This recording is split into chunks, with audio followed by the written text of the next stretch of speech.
I haven't. All right, I'm going to have to change this. Sorry, hang on.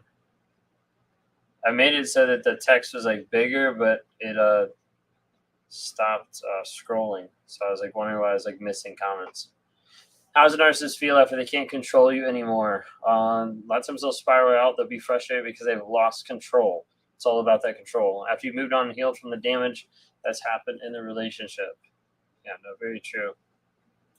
Let's see, what's going on?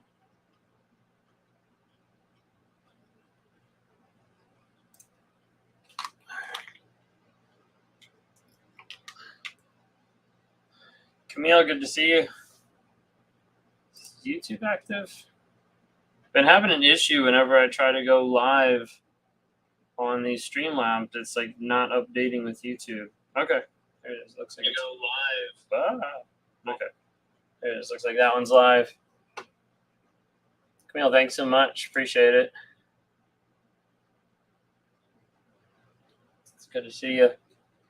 I'm not healed until I'm done wanting bad things from him, right? I think that's my last hurdle. Wanting bad things for him. I mean, you can want bad things for him, but you need to ultimately let it go and go after good things for you. I mean, that's ultimately what it comes down to. All right, let's get this one up here. Today at 9 o'clock.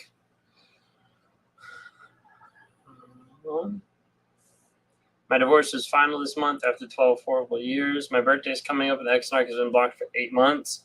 Good job. Get ready for that birthday. You might get a Hoover. You never know. My ex is narcissistic. We're getting divorced and now wants full custody of our daughter. He wants to look like he's actually a good person.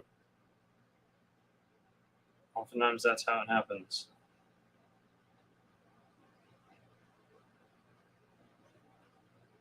All right. Let's get this one up and rolling here.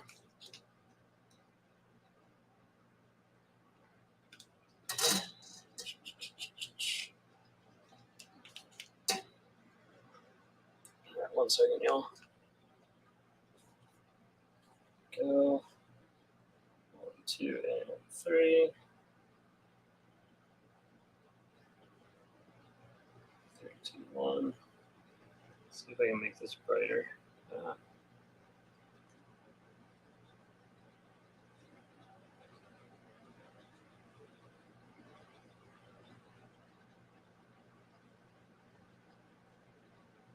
That is as bright as it goes. Okay. All right. Cool. Please talk about narcissists going after younger supply. A lot of times they like going after younger supply for the sole reason that those people are normally the most moldable. That's a lot of times why they look for younger supply. Yeah, good question. A lot of that younger supply, either they're naive, they haven't had as much life experience, and narcissists can come in and be like, hey, this is my chance to be able to mold this person to be like the perfect person for me, or the person that I think would give me supply in what sense.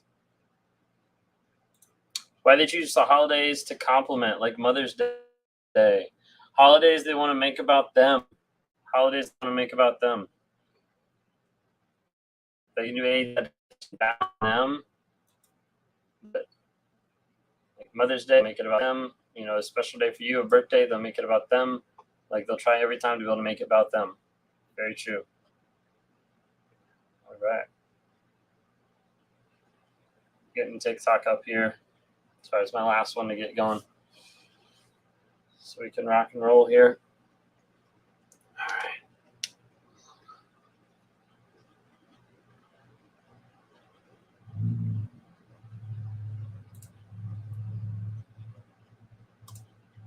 Go and just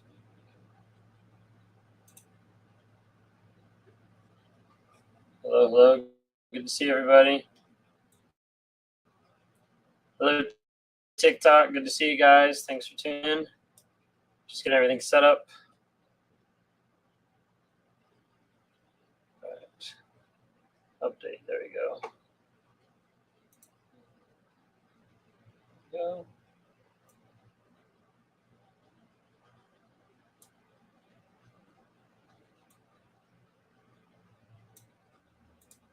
All right. All right, we should be live on everything. So goals to be live by 9 o'clock. So looks like we met our marks. That's good. So we're on Facebook, YouTube, Instagram, and TikTok. Good to see you guys. All right, I had a bunch of people tuning in, kind of saying where they were from on Instagram. So all over the country, all over the globe. So it's great to have you guys here. Thank you guys for tuning in. So we'll be here every Thursday. So Thursday, 9 p.m. to 11 p.m. Eastern time is the plan of when I'm supposed to go live on Thursday nights. On Wednesday nights, if you didn't tune in yesterday, that's normally the night I go live with Lee with Mental Healness. We normally go live specifically on YouTube and Facebook, and you'll see us on there answering questions, having the questions pop up on the screen, all that type of stuff. So if you want to see us at all interact, that's going to be on Wednesday nights. Also, to give you an idea, on Monday nights, there's also going to be lives that are happening inside the NARC app. If you haven't had a chance to download it, that's NARC, N-A-R-C, Narcissistic Abuse Recovery Community. We have exclusive lives going on every Monday night coming up this coming week. It's the first one, actually, 9:30 to 10:30 on Monday nights. Also, if you're in the second tier, you'll get either an email or you'll have a link to be able to log in for some specific interaction, and also an option to be able to join a monthly Zoom call as well. So a lot of options that you're trying to be able to put out there to be able to help people get awareness, growth, healing, and change. And if you follow me, you know that's my 4 words that I use whenever I'm talking about narcissism and helping people grow and heal from it. All right. Go. All right, so we're getting people from all over the country, all over the globe. Feel free to throw in where you guys are, and we'll go ahead and start taking some questions and all too. Thank you guys so much for joining. If you guys don't know who I am, my name is Ben Taylor. I run Raw Motivations. I'm a self-aware narcissist that's on this channel, on these platforms, to provide awareness, growth, healing, and change. That's why we're here, and trying to bring awareness of narcissism, what it is, the destructive effect that it has on people's lives, and also help people to grow from it, be able to grow from the abuse that they're being put through, and to be able to heal and change. Awesome. Seeing you guys. New Mexico, Pittsburgh, New York, Louisiana, St. Louis. Good to see you guys. Canada, Washington, New Jersey.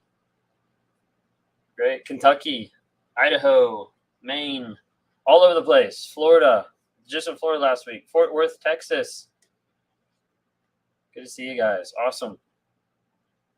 All right. What we got? All right, we got Instagram kicking it off real quick. When I asked him why he would treat me badly sometimes, he once told me that I deserved it, but I've never done anything remotely bad to him. I've only been nice, supportive, and shown him love. A lot of times a narcissist wants to take whatever's happening and put it back on you. So they don't have to feel that, so they don't have to experience that. So they're putting that back on you. So to be able to justify that, hey, you deserve the things that I'm doing to you. Do you actually deserve it? No. Not at all. But a narcissist is going to play that off and put it back towards you. Never imagine there's so many people going through what I am. Yeah. No, I mean, there's a lot of people in all these different chats that have gone through this type of abuse. I mean, we're just logging on, and right now there's, I guess on all platforms, there's about like 120 people. When you dated a narc, did you really hurt and actually feel the empathy for all the people you hurt, or were you just hurt? That's a good question. It'd be more along the lines of I felt the betrayal and I felt the hurt in one sense, but it didn't necessarily change my perspective of like, I have all this empathy for everybody. Like I didn't just turn a quarter and all of a sudden have empathy. It registered more of what I'd done. It registered more of the thoughts and the actions, but it didn't all of a sudden make me from not feeling anything to feeling. Not necessarily that I don't feel anything, but the empathy as far as like being in another person's shoes and thinking through that, it wasn't necessarily a click. It's been a slow growth and a process. YouTube, I know when ex-husband fake cries and when it's genuine. Twice in bed, he was overcome with emotion and was fighting back tears. We were divorced, so I'm not looking for he loved or did not love me. Yeah, no, I mean, a lot of times people can fake cry and they can like pull it off. Sometimes there's moments where a narcissist might be overcome with emotion, but what you might not know is what they're experiencing might not be what you're thinking they're experiencing. They might be experiencing an emotion, but it might have nothing to do with you, nothing to do with the situation they're in. It could be something completely different that they latch onto or that they connect with. Going through legal abuse during a divorce. He was trying to steal the house I bought outright. A lot of times, especially like when they're revengeful, vindictive, like they're going to try to come at you with just about everything.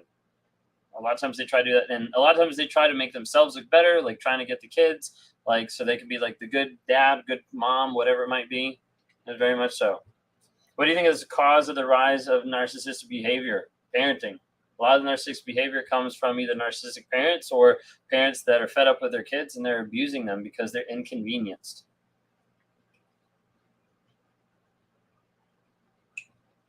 Can you become a narcissist by being with one? I feel like it then, and then at the end, I became the abuser. So a lot of times, what that is reactive abuse. A narcissist won't become a narcissist later on in life. A narcissist could get revealed, or as far as like a mass drop, but there's normally like a period of time in their life that they become narcissistic, and that's the aspect of growing up in childhood, of having either some trauma, some abuse, having over enabling parents, over controlling parents. That's kind of like the concept that starts early on, but towards the end, when you might have become abusive, that might be more along the lines of like reactive abuse, which is when the narcissist pushes you to an edge, or all of a sudden you snap at their injustice of how they're treating you. Is it common to use things I told him in the beginning to hurt me? Like I told him I don't ever want to sleep in different rooms, or if you're angry, that's fine, but we sleep together. So now he makes it a point. I don't see the rest of the comment. Probably like a point to like do the opposite. Yeah, no, that's like super common. Like the narcissist will take your vulnerabilities, take your insecurities, and take the things in your life that you're like, hey, please never do this. And that's the one thing they'll end up doing. Sometimes you can tell like what's going on with the narcissist because they'll actually confess what they're doing by saying they're not doing that. I'm not cheating on you. I would never cheat on you. They're cheating on you. You know, a lot of times those things go hand in hand. Current status, gray rocking, being so uninterested that he'll ultimately leave / replace me. If I break up with him, he told me he'll blow my life up. I believe that threat. Yeah, no, that very well might be. So be careful. Sometimes getting out of a relationship, you have to be careful of how you do it because you never know what could be happening. Mine looks so loving with his son, but he still left the country knowing he can't come back. Yeah. I mean, they'll act a certain way around other people, just to be able to keep that image, to be able to keep that impression in front of other people. How does a narcissist become one, but their siblings are not? I know each person is different. No, it's very true. Each person is different, and as they grow up, a lot of it depends on their emotional development, their emotional maturity. If they don't have the chance to be able to develop their emotions in a safe environment or where they feel safe, then a lot of times it can trend towards the idea of becoming a narcissist.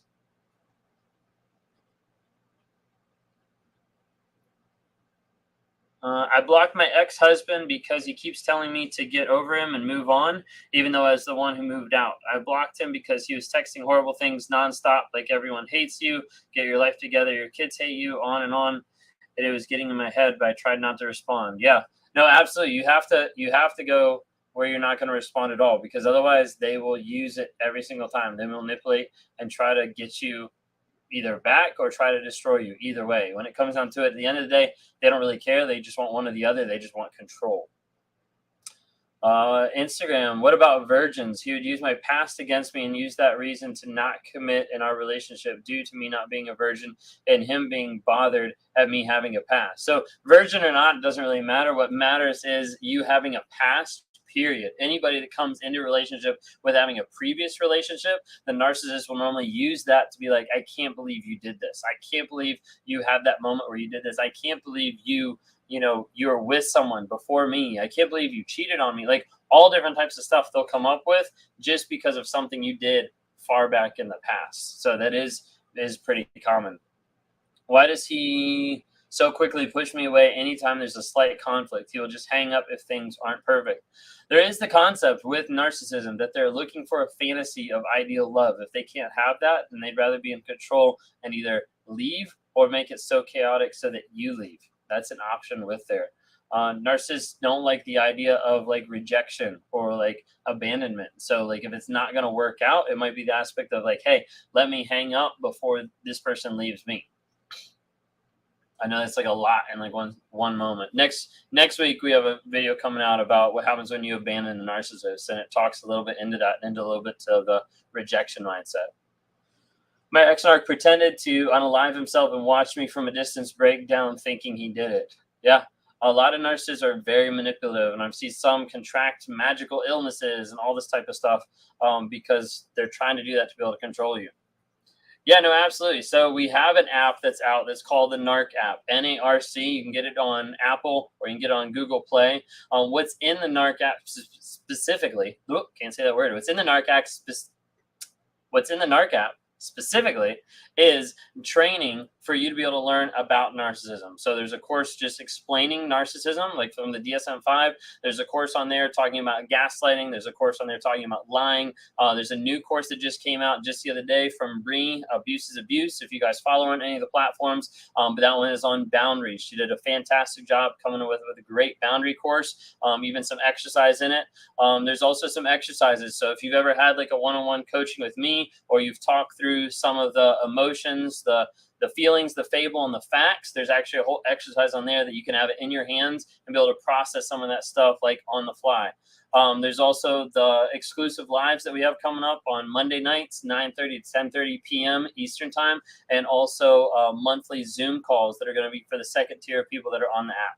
Hopefully that gives you like an idea since you're asking about the app.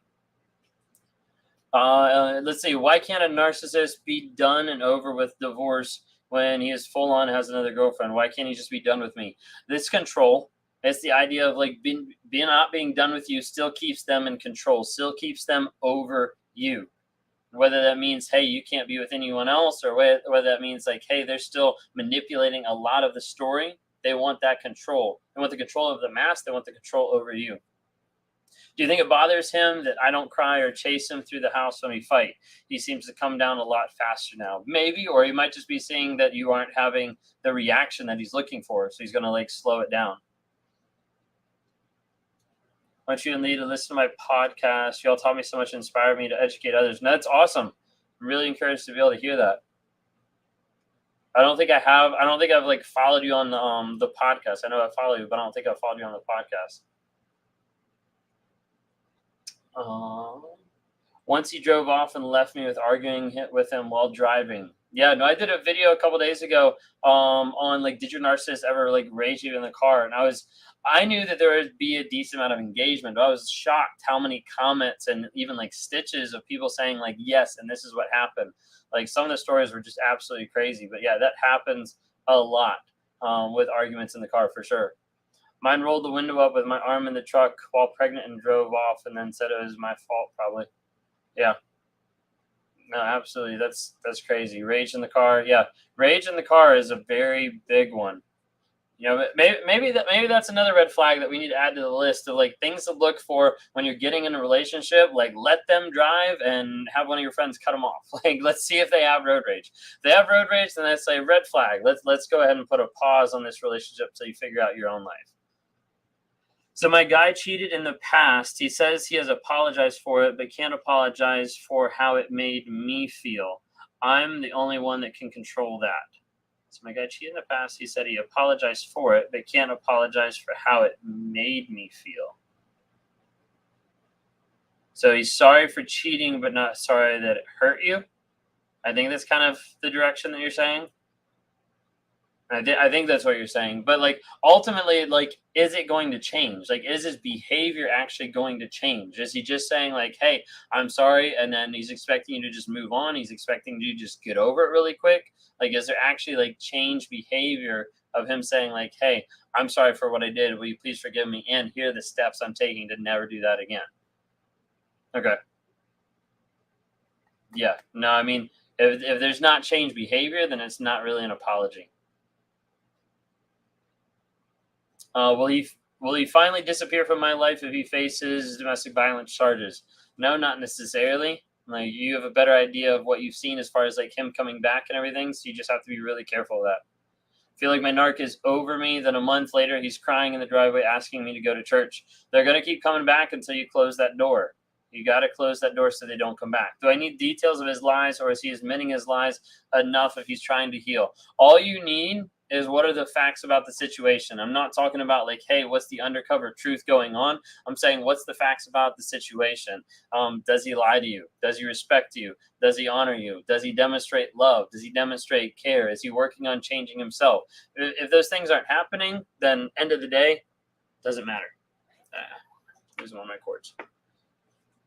There we go. Is it wrong to keep my children away from my ex if I feel that their safety is at risk? No, not at all. If your kid's safety is at risk, then they should never be alone with that person. They should never be alone without supervised visits, anything like that. Like, no, absolutely not.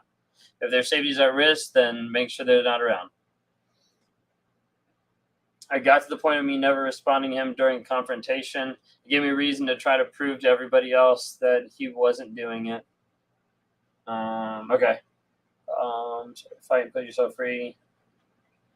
Yeah. How do you stop the rumination? So like thinking constantly about the narcissist or about the things that have happened. You have to work to rewire your mind on the story that you're thinking, because a lot of times you're going back to maybe happy thoughts, maybe fantasies, maybe things of thinking about the situation, maybe something you could have done better, something you could have changed. Ultimately, when it comes down to it, you need to be able to change that mindset and rewire that brain thinking like, hey, this actually wasn't a good situation because of X, Y, and Z. But you only remember that by looking at the facts of the situation.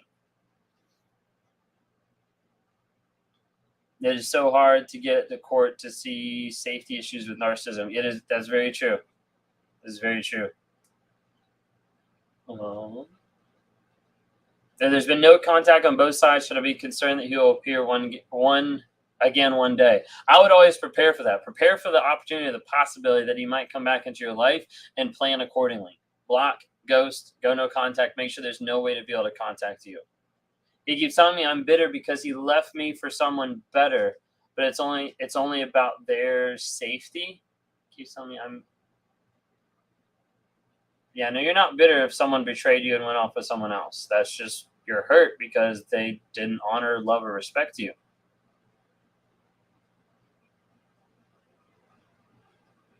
Taylor, thanks. Appreciate it. It's the hard part. So necessary. Yeah, it's necessary to make sure that you're safe. I'm always finding myself reminiscing when we were first together, and it's so confusing. Great. I'm glad you said that, because a lot of times people are reminiscing about the first moments, the happy moments, the thoughts that they had when they were with the narcissist, and they reminisce over. They think what you're thinking of is a fantasy. And when you start to break it down and be like, hey, I felt this way when I was with him. I experienced this way. The love we have was amazing in this way, or whatever it might be. And you put that down and you start saying, hey, what's actually the facts of the situation? Well, the facts are they lied to me. They cheated on me. They didn't acknowledge my feelings. They didn't, think about me. They didn't care. All these different things. And you have to come up with a new story that actually replaces that fantasy. Because that fantasy that's going through your head is keeping you hooked, is keeping you reminiscing on that idea that relationship was a good relationship, when in reality it wasn't. That was just a facade at the very beginning. That's how you work on changing the reminiscing. Okay? But that's what it is trying to think about what is there. When you're trying to figure out the difference between manipulation and truth, end of the day, what is demonstrated? That's all that matters. It doesn't matter if this was a lie and if this wasn't a lie and this was a lie and this was a lie. What matters is what did they demonstrate? How did they demonstrate love? How did they demonstrate care? How did they demonstrate change? How did they demonstrate faithfulness? Like, go off of that. Trust me, that going off those things that you can know for a fact that, hey, this is true by their actions will help you so much. I promise you that.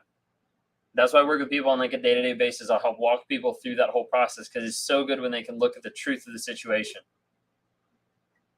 How would you describe the difference between a narcissist and antisocial personality disorder? I would say antisocial would be like the next step on that spectrum. You say you have narcissistic traits or tendencies, then you have narcissism, and then you have sociopath, which is antisocial, and then you have psychopath farther down the line. So I would say that antisocial would be like the next up. A lot of times you're looking at the idea of intentional, but then also like bringing pleasure from another person's pain. Narcissism isn't always, I would say, intentional or like thought out or scripted out as much as you have with like sociopath or a psychopath that's going into relationships for the specific reason to hurt that person or to manipulate or to destroy. Jules, hello. How are you? If you guys don't follow on Instagram, she's popped up Hearts with Jules. Make sure you guys follow her. She's got some awesome content going on over there. We actually did a skit back in the day, and we're supposed to do some more skits. But yeah, awesome. I found setting boundaries helps. Setting boundaries is key. But you have to make sure those boundaries have consequences, that those boundaries are followed up with something. If you don't have boundaries with consequences, all you have is a nice little speed bump for the narcissist to keep running over you every single time.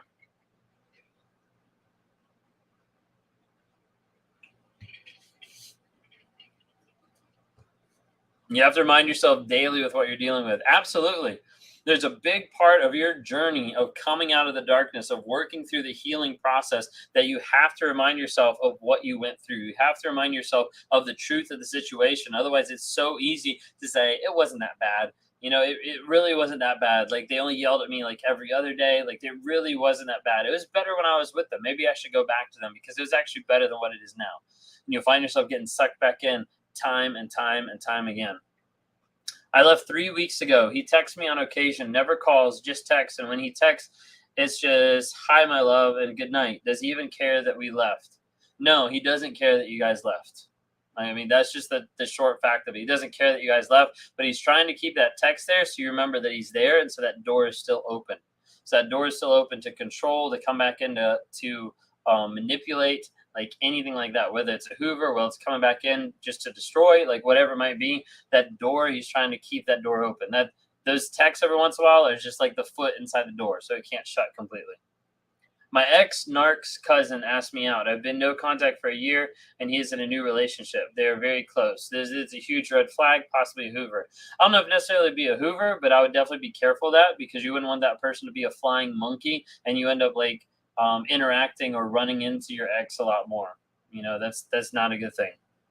He knows I want to budge on boundaries now. What can I expect next with his reaction to be? Probably really frustrated. Like, they're going to blow up if they can't get you to budge on your boundaries. Maybe they'll ultimately leave. Maybe they'll just rage out more. It's kind of hard to know for sure, but boundaries are not something that they like at all. Yeah, her account is Hearts with Jules. She was in the chat for a minute. I don't know if she's still here. Jules, if you're in there, drop your username. New supply is in discard stage. Is it wise to warn now? A lot of times we say it's not wise to warn the supply at all. If the supply knew about you when he was like cheating on you or whatever it might be, I would say no, like good riddance at that point. But a lot of times you have to be very careful, because a lot of times the narcissist has already done their homework to make it come across a certain way whenever they come out. Yeah, there she is, Hearts with Jules. She just did it. Instagram and TikTok, if you don't follow already. Jules, do you have a Facebook or a YouTube, or just Instagram? And I know you have a YouTube, but I don't know if it says your okay, awesome. Did you mean to misspell that? Anyways, they'll intentionally push your boundaries. Yeah, absolutely. They're going to push your boundaries to try to see if they're going to get you to cave, to see if you're going to budge, to see if you'll actually move. How do you get a narc to show themselves in court? A lot of it is be calm. Let them kind of act out, because they're going to try to get no, you spelled it with a W, Hearts with a W. I was wanting to make sure that was right. So, no, you're good. I was just checking. How do you get? Oh, yeah, I was saying that. So a lot of times it's like in the court of being able to say, like, that's not true. Stick to the facts. Stick to very factual statements, because they'll try to use emotion to be able to get you to act out so that it looks different for other people, so that you look like the crazy one. Would you recommend going to therapy with ex-narc to help co-parent? I've been no contact for years. No, I don't recommend that. I recommend maybe using a mediator to help co-parent, or maybe a co-parenting app if you had to. But like, going to therapy a lot of times is a bad decision, because the narcissist is normally going to manipulate the situation. So you have to be really careful. Like, a lot of times I try to coach people, like, do not go to couples coaching together, because that's just fuel for the fire. It's fuel for the narcissist to be able to come in, manipulate you even more. Why do narcissists think you're responsible for their boredom? Any suggestions that were made either shut down or caused an argument, never satisfied?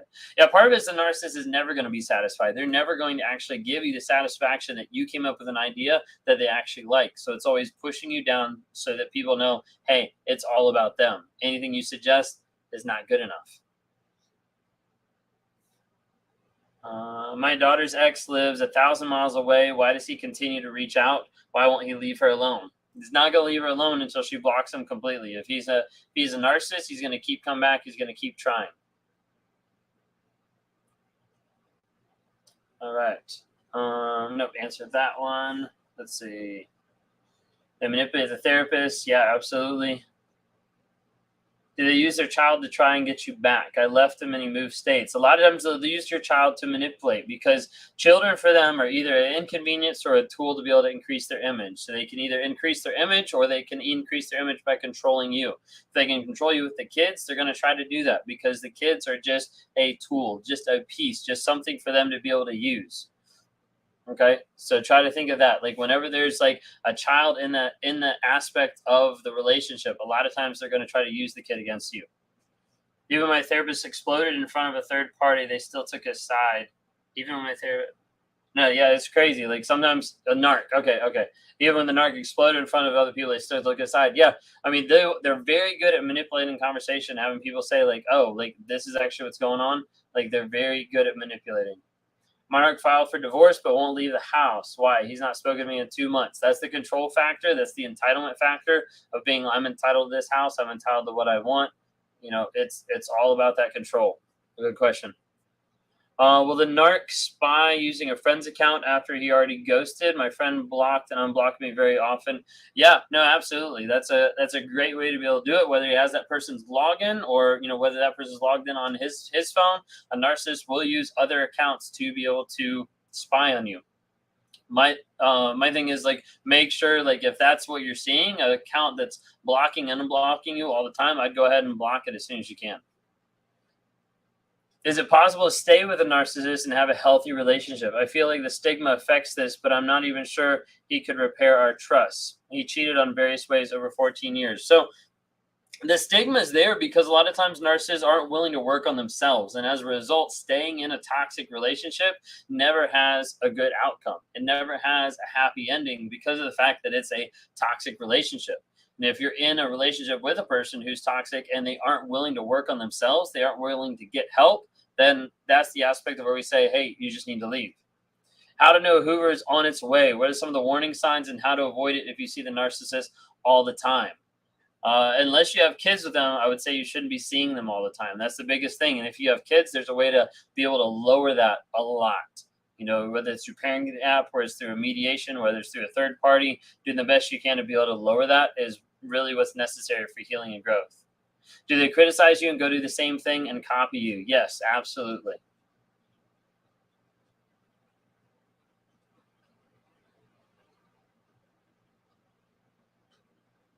All right. Hey, Ben, would you estimate that the love bombing phase normally lasts? Oh, how long? Yeah, no, it's not really there's not like a consistent idea of like how long it actually lasts. Unfortunately, there's not like a constant thing with it. So love bombing from what I've seen could be like a week to like maybe max of like a year. I would probably say like normally like maybe the 6-month mark might be like the most in one sense. But again, I can't tell you one thing and then you'd be like, oh, we passed this mark, and then you have to look at a lot of the red signs at the same time. I'm divorcing my narcissist. Any tips how to handle? There's a couple like really good people to follow. I know Judge Anthony, I think, is on here. I think it's title. I forget his title. I'm sorry, but he's got a lot of really good tips of the divorcing and going through the court system. He's actually going to be one of the people that's in the co-parenting webinar that's coming up on I think June 2nd. So it's coming up here beginning of next month that Lisa's doing Stronger Than Before. I've got a link in all my bios, but if you're interested in that webinar, be some awesome people on there from the judge, from co-parenting coaches, like all different types of people that are going to be on there to be able to help. The topic is co-parenting with your toxic ex. So feel free to check that out. She's got some really awesome stuff on there. But yeah, when does he stop calling and texting when I've gone no contact? So the concept of going no contact is going so that there is no possible way to contact. So if he's calling and texting, that might mean that you're not going completely no contact, that you're not going to a place where they cannot contact you. So I would be very careful about that. A lot of times they're not going to give up until you remove all venues of it even being a possibility. So I'd be really careful about that. Is it common for them to use stonewalling? Yes, stonewalling is a typical trait a lot of times of some narcissists. A lot of times using stonewalling in an effort to be able to punish you for something that you did or make you guess to try to figure out what that was while they keep like stringing you along. Yeah, no, absolutely. Rise, thrive, repeat. Good to see you, man. Love bombing happened to me over and over again. I kept trying to discard him and he hoovered me. Yeah, a lot of times they'll keep trying to bring you back. That's where you have to go, no contact. You have to stay strong.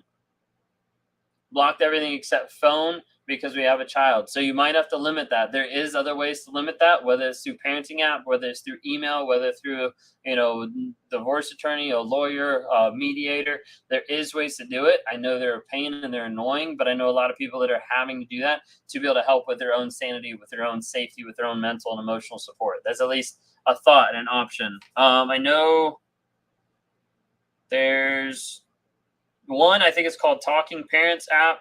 There's Our Family Wizard, and then there's another one called We Parent. Those are three that I know off the top of my head that are actual like co-parenting apps. I know there's a lot more out there, but those are the only ones I know off the top of my head. I think the reason why I had a hard time breaking up with my ex was because he would pretend to take accountability for his bad behavior and even apologize. Yeah, no, absolutely. Narcissists sometimes will get to the place where they pretend to take accountability and they pretend to apologize. But what it is an apology without changed behavior is just manipulation. So you have to be able to evaluate what they're doing and what it looks like, and don't accept an apology unless they actually have a plan or you actually see, hey, they're putting in the work to actually be different. Otherwise, it's not going to change. It's going to keep going on and on.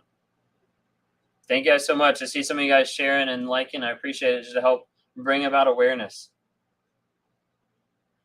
Our Family Wizard. Yep. Okay, yeah. I was like, good. I have that one. I said that one. Awesome. No, I'm glad that it's been good. That it's helped.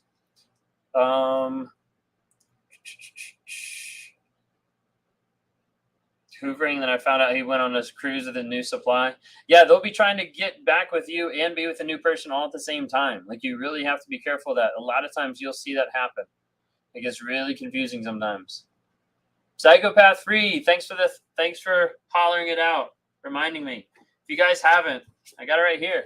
It's like handy. If you guys haven't, still like recommend this like everybody. Psychopath Free. Recovering from emotionally abusive relationships with narcissists, sociopaths, and other toxic people.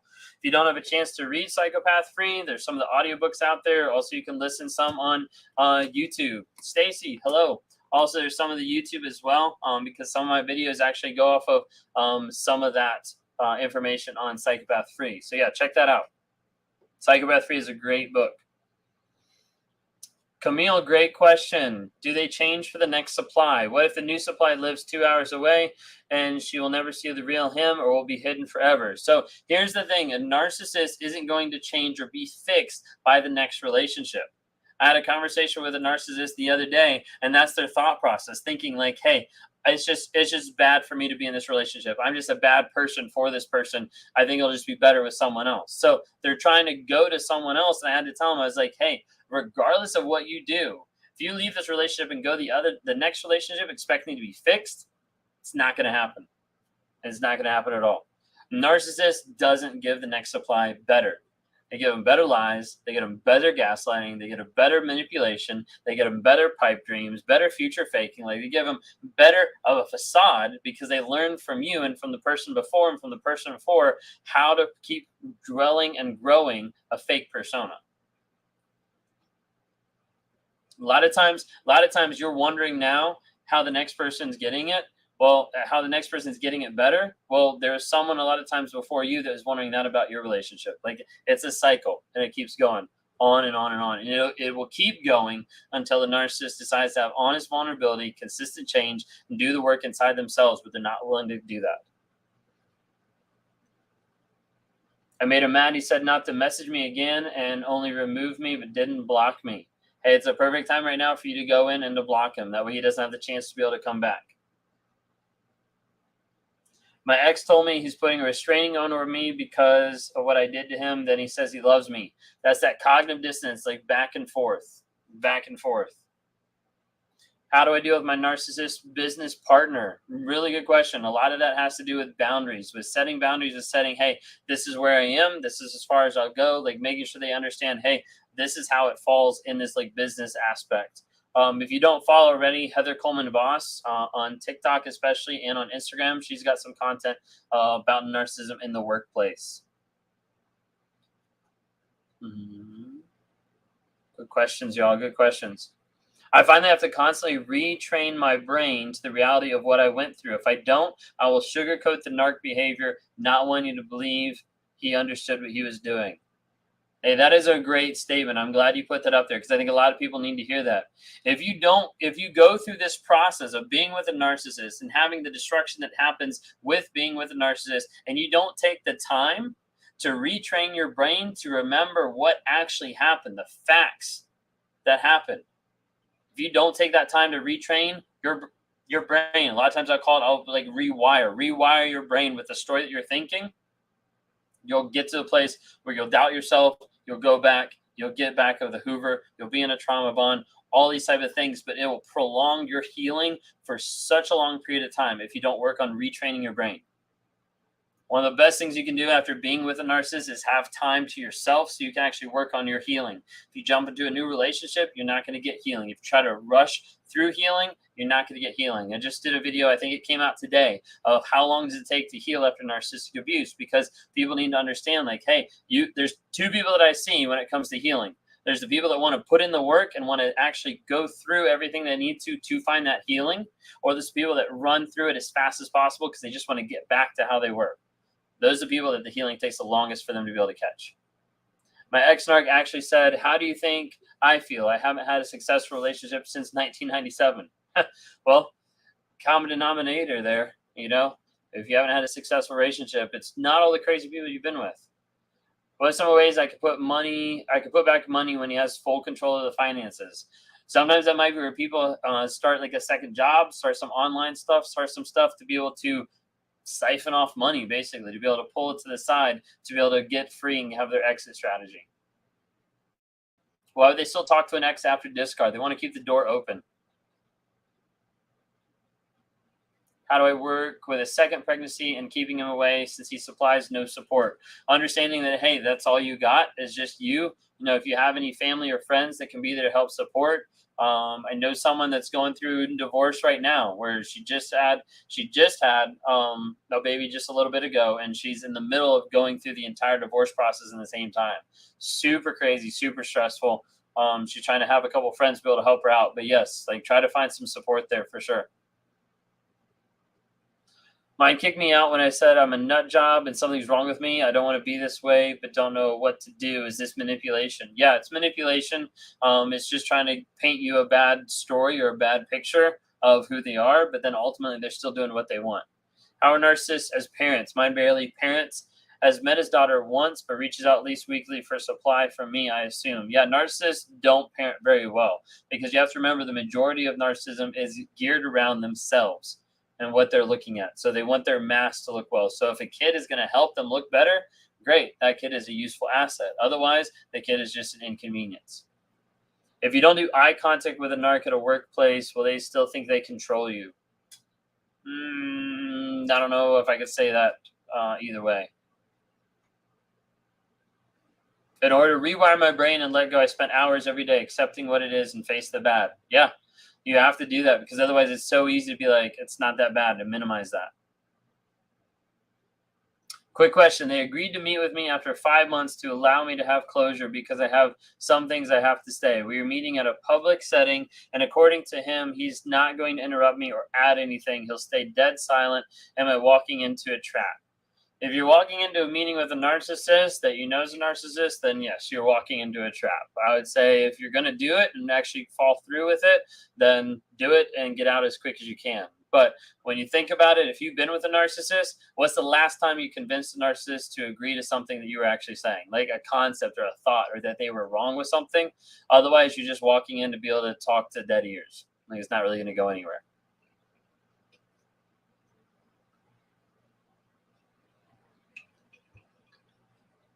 I can't stop thinking of the new supply getting everything I wanted. Just make sure you're not looking. Don't be looking at the new supply. Don't be looking at the narcissist, because otherwise it's their time to shine, to be able to put everything up on there.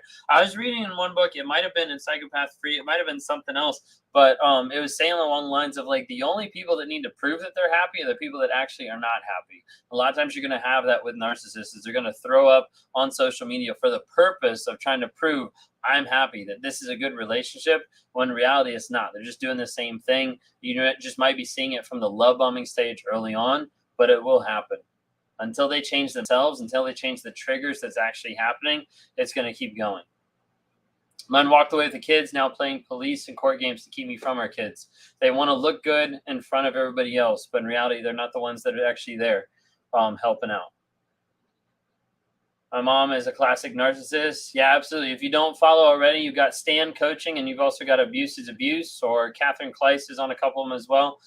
She's got both of them have both Bree and Catherine have some great content of narcissists with parents. They both had one had a narcissistic mom, one had a narcissistic dad. So you get both perspectives there. When someone always answered you with a question, is this mirroring or just plain manipulation? I would call it more of like avoidance. I'm looking for like the D word, distraction, of like, I can't think of a good example. Like, were you out cheating?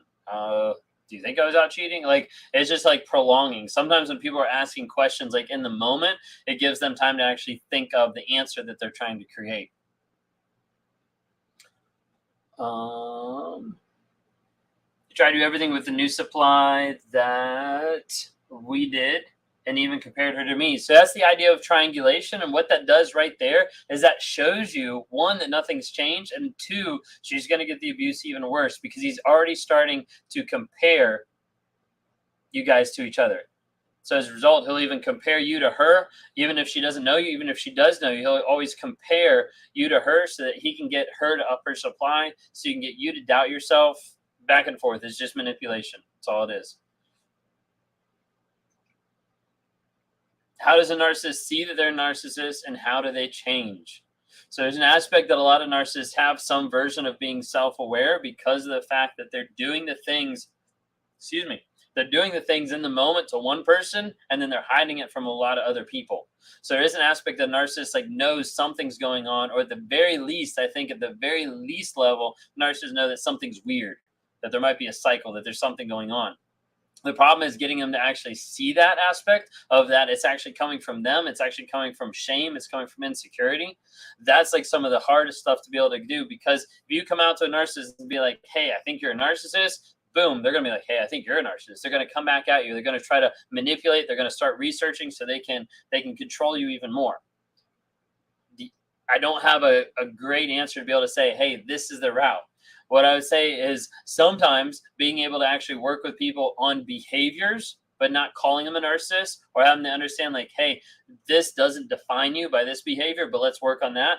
I've seen small glimpses of that. But again, I'm not on here to bring that hope, because a lot of times they're not willing to change. Even if they see that they're a narcissist, a lot of times they're not willing to change. That's another common misconception of like, hey, if they could just see the pain that they've done, or if they could just see that they're a narcissist, then they would change. A lot of times they'll see and they don't care. At that point, it's too hard for them to actually go inside themselves and work through the guilt, work through the shame, work in a vulnerability state, and not run out the door, because that part is terrifying. The trauma bond is real, but it's not eternal. My former person discarded me 7 months ago. I'm moving on. My physical health is improving. My ability to focus is returning. I'm remembering who I am. Laura, that's awesome. I'm glad to hear that. The trauma bond is real, but it is possible to get free. That's that idea of rewiring your brain. That's what I work with people on a day-to-day basis, to help them change the story that they're telling themselves, change the story that the narcissist put on them, get out of the fog that the narcissist put on their life. No, absolutely. Can you talk about empathy or the lack of empathy? So most people know that narcissists lack empathy. That's like, I guess you say almost like common knowledge. No one says narcissists don't have empathy. There's also the aspect that narcissists do have a form of empathy, but they refuse to acknowledge another person's thoughts or feelings. That's the part that's even more scary in one sense, is because a lot of times you'll see narcissists that will have empathy towards certain people or certain animals or certain instances, but not towards you. In that regard, they're making a conscious effort and a conscious choice not to give that empathy. If you read the DSM-5, it says the lack of, but then it also says, or where they're unwilling to acknowledge. It's like give or acknowledge. I don't remember the exact phrasing, but it's willing to acknowledge the feelings or needs of others. There's also that conscious aspect of it as well. Yeah, no, absolutely. If they refuse to get help and they're not willing to change, like, I'm glad you got out. I'm glad you left. Because a narcissist, like, if they're not willing to have honest vulnerability and consistent change, they don't care about you, but ultimately they don't care about themselves. Let's see. Instagram. As a Christian who's recently on my healing journey looking back, it seems like the abuse is also a spiritual battle as well. Do you agree? I wouldn't say a spiritual battle as far as like you battling demons, but I do say a spiritual battle as far as like what you're dealing with a narcissist is a fully depraved form of like, hey, I want to do whatever I want. So there's no moral code. It doesn't matter like who I'm interacting with or what I'm doing. Nobody else matters except me. It's the ultimate kind of, I guess, like sinful nature, you could say, in that aspect. Been with my narc for 7 years and traveled all around the world. It's insane that I have to keep telling myself that the whole relationship was a lie. A lot of times those type of relationships are built on the high or built on the money or building on what they get out of it. So it could be that some of that travel, some of that expectation, which is, hey, it was great to have somebody to go through all of that. When it comes out to the relationship being a lie, what matters is what in the relationship was true. How are they demonstrating love? How are they demonstrating care? How are they demonstrating respect? How are they demonstrating faithfulness? The actions are what matter.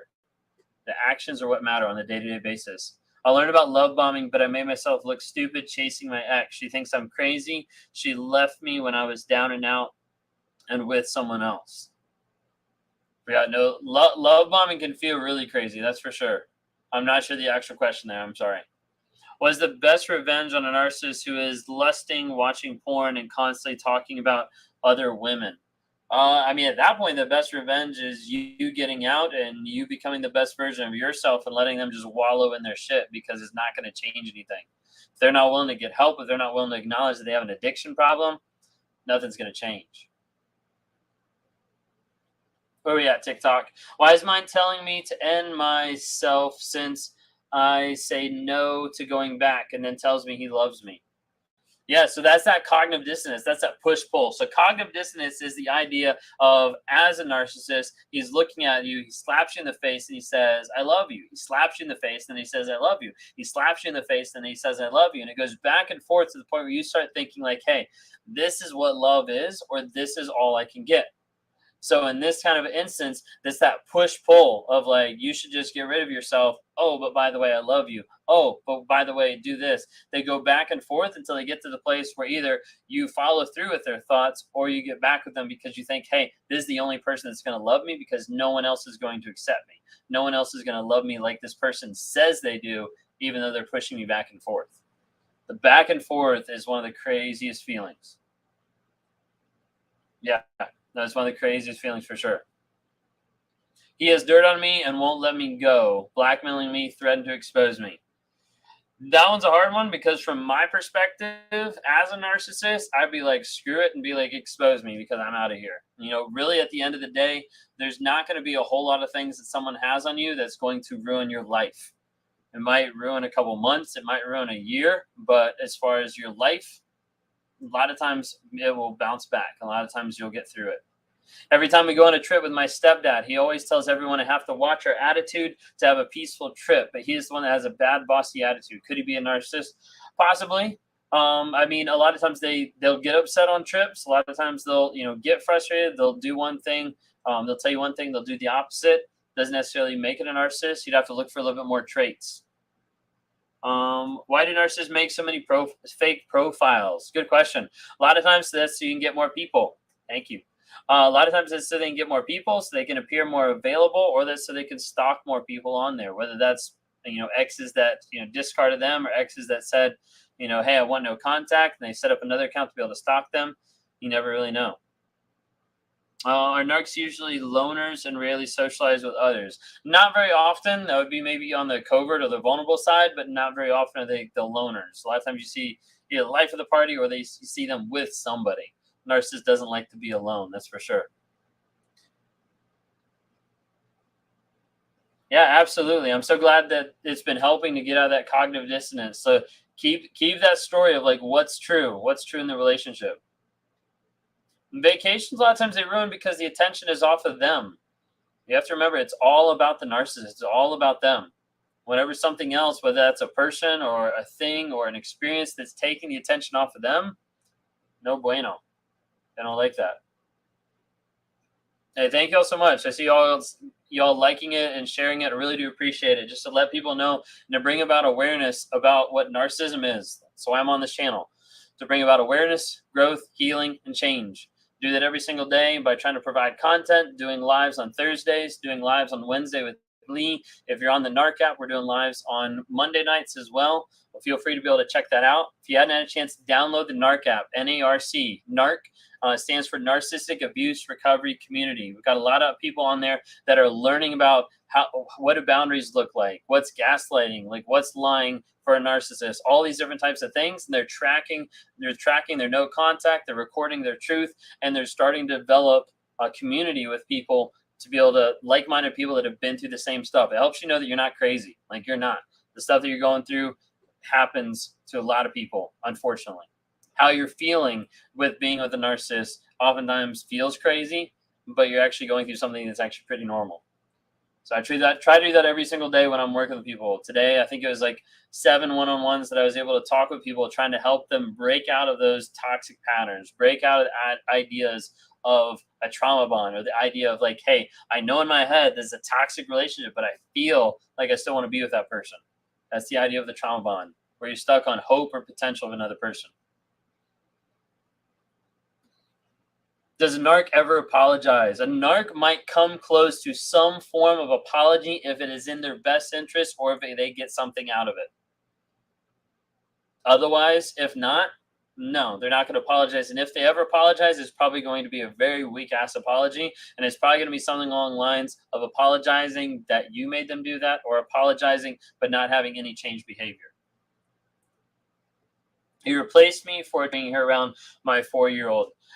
The thing I want to say with that, and I want to say it like without trying to be like rude or mean, but he didn't replace you with a transactional relationship. If he's a narcissist, every relationship is transactional. Okay? Everything is transactional. Yeah, absolutely. If you want to talk sometime, or if you want to reach out, feel free. There's my link in my bio. Or you can actually go to my website, rawmotivations.com, be able to grab a time. There's actually some times free, I think tomorrow and Saturday, because I had a couple people reschedule for some reason.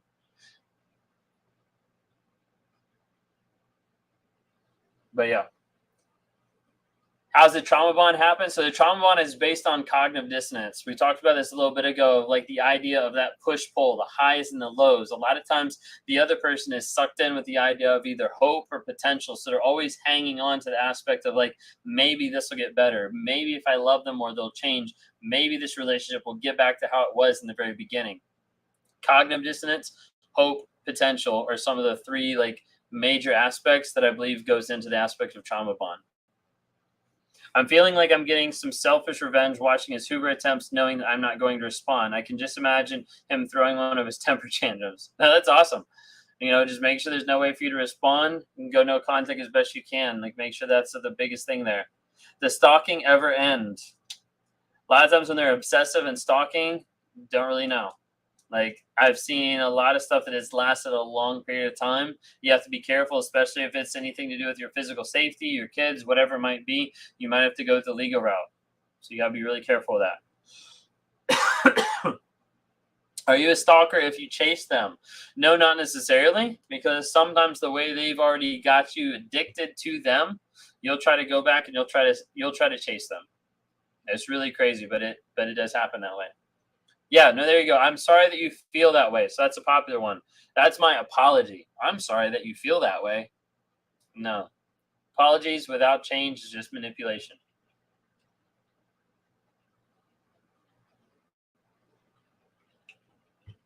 Did I miss some? I saw somebody tag me, but I don't know if I missed some. Maybe not. Yeah, no, absolutely. When you get away from a narcissist, it literally is like that addiction. That addiction is awful. Like when you think of it, like like coming off of addiction, let's say on drugs or alcohol or whatever it might be, when you come off addiction of a narcissist, you go through a phase that is detox. And you go through a phase where you feel it in your mind and your emotions and your body, where it is like a detox because you're detoxing from another person. And that's the adrenaline, the oxytocin, it's the hormones, like whatever it is. Like there's a lot of different things going on chemically wise that you're detoxing from that other person.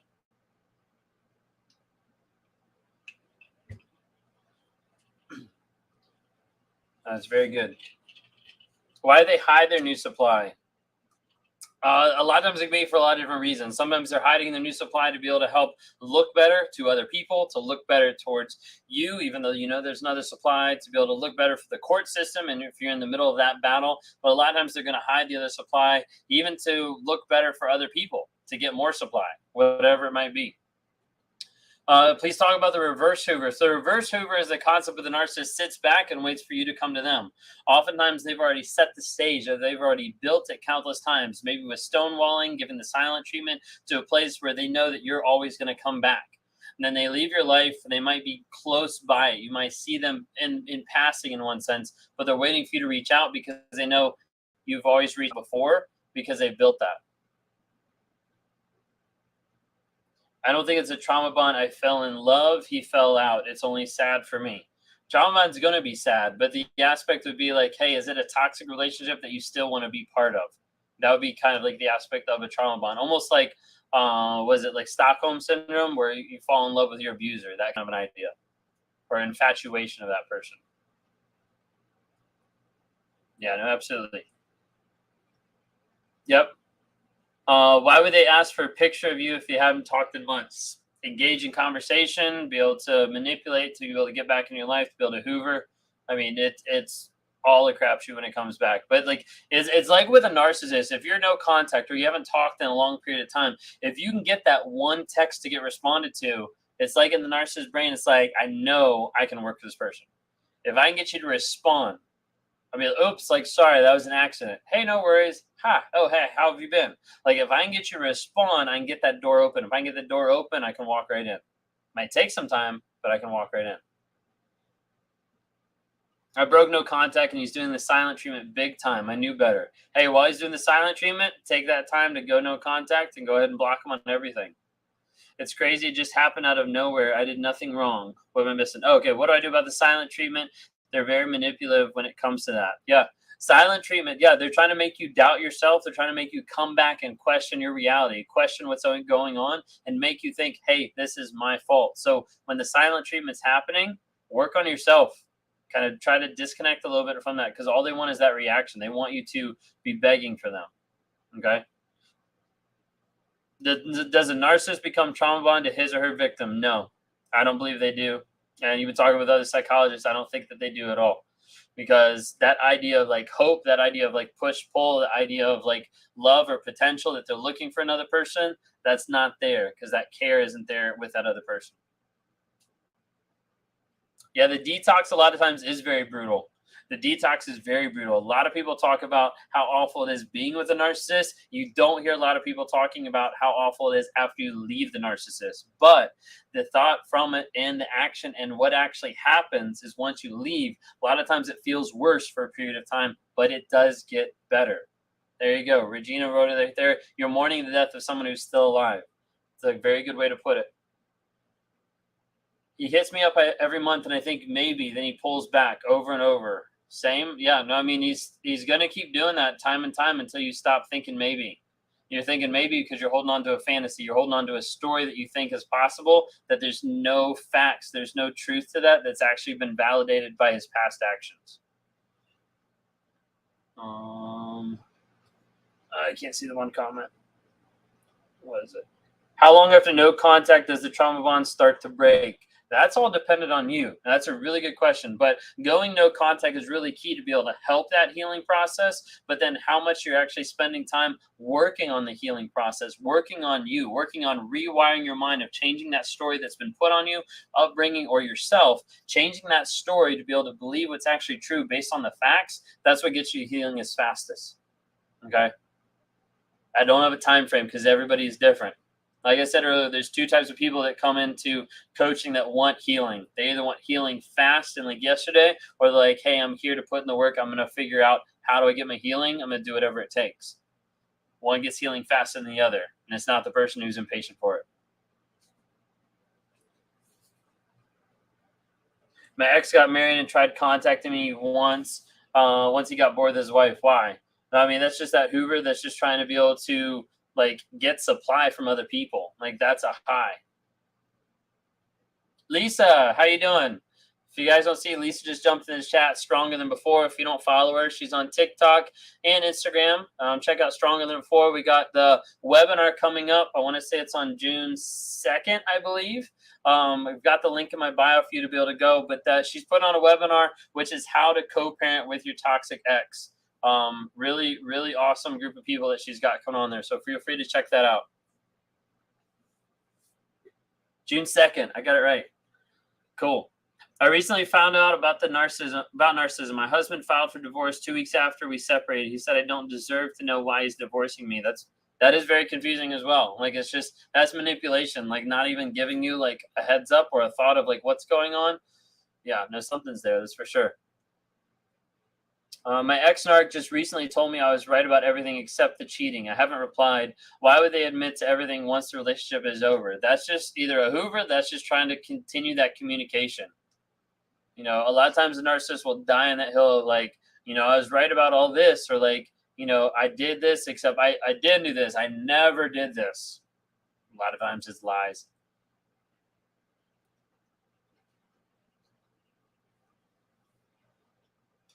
Yep. No, yeah, thanks very much. Do most narcissists abandon their children after a breakup? Is it because of how selfish they are? Yeah, it's because their focus is all about them, not about the kids or anything like that. Yep. You're already on it. Sweet. You can answer some of those questions over there. Instagram, did you ever imagine you'd be living this life where you'd help others recover from narcissistic abuse? No. I mean, for a good while in my life, I thought I was cursed and I was just going to continue the cycle, constantly being with people for the rest of my life. And then I finally started realizing it was a cycle. Went through a group called Wake Up Warrior, got involved with another girl who had BPD, narcissistic traits, started waking up a little piece at a time. One last thought. You lived your whole life probably happier before this person. You will live your life after pouring into yourself. Yeah, absolutely. Pouring into yourself is huge for your healing and for your growth. Absolutely.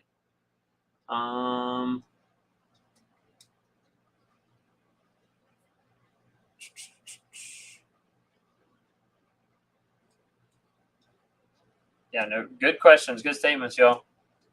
Appreciate it. The abuse is cruel and inhumane. I don't even know who I am anymore. I don't recognize the woman I am. I left 3 months ago, and I'm praying to find my new self again. How do I set up? Oh, maybe you're asking how do you set up a session? That's what I'm guessing. Sorry, I didn't see the rest of it pop up. But yeah, no, if you want to talk like one-on-one, you can go to my website, rawmotivations.com, or on any of the profiles, you can click on my link in the bio, and you'll be able to double check there. I've got some times free actually the next couple of days. Next week starting to fill up a little bit. But yeah, would love to be able to try to talk to you, be able to help kind of rewire that aspect. Because a lot of times people get stuck. They get stuck in that thought process of it was better.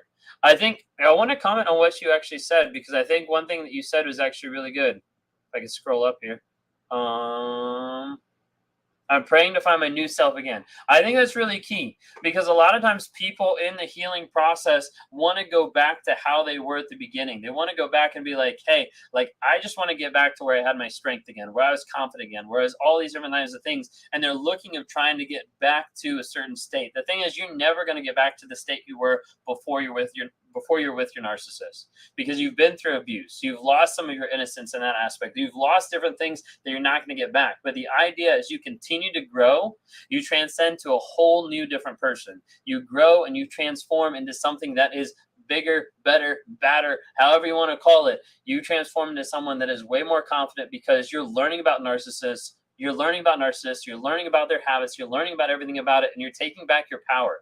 You're controlling yourself. You're developing boundaries. You're saying like, hey, this is who I am. This is the direction I'm going. You're establishing good habits. You're establishing good and proactive triggers in your life to be able to guide you to the right direction. See, the difference between you and a narcissist It comes down to one simple aspect. Imagine you have a map on the table, and on that map you have point B. I want to get to point B.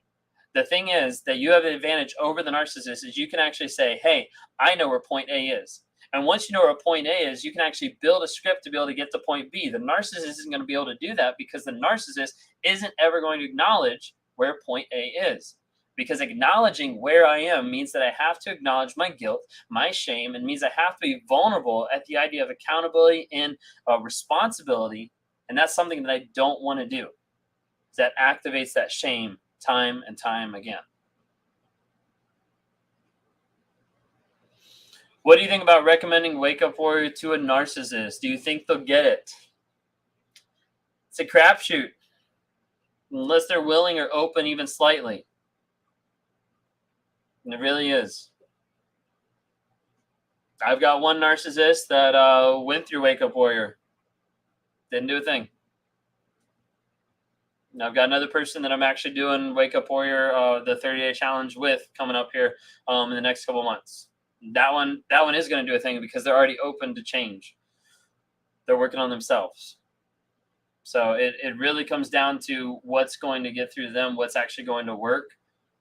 Comes down to, like, do they actually want to put in the work? Do they actually want to change? It was huge in my life because it brought out the lies. It brought out the lies that I had. If you check out my YouTube, you can kind of see the 7 lies that I have. I actually ended up doing a series on it because it took me so long to be able to go through it. Do they get worse with age? Yep, they definitely do. The aging narcissist often is sometimes the worst ones because they don't care at that point, even more so. You thought they didn't care now. Wait till they're like old and they really don't care. So if they admit fault and say they're so ashamed, is it just a lie? How are they demonstrating change? If they admit fault and they're ashamed of it, how are they getting therapy? How are they working on themselves? How are they going to counseling? How are they establishing how they're going to be faithful? How are they cutting the lies? It's a lie by their actions. How can someone's brain or heart not feel bad for such awful things they do? That's okay. That's a good question. All right. Listen to this. How can someone's brain or heart not feel bad for such awful things they do? Okay. The thought behind that is that, one, they know that they're awful things, and that, two, that there's a standard of awfulness. If you come into the aspect thinking like, hey, everything's free game. If I'm the God of the universe, if there's no accountability, if there's no morality, then as a result, I can do whatever I want. And if I think everybody's meant to serve me, then everybody's meant to serve me.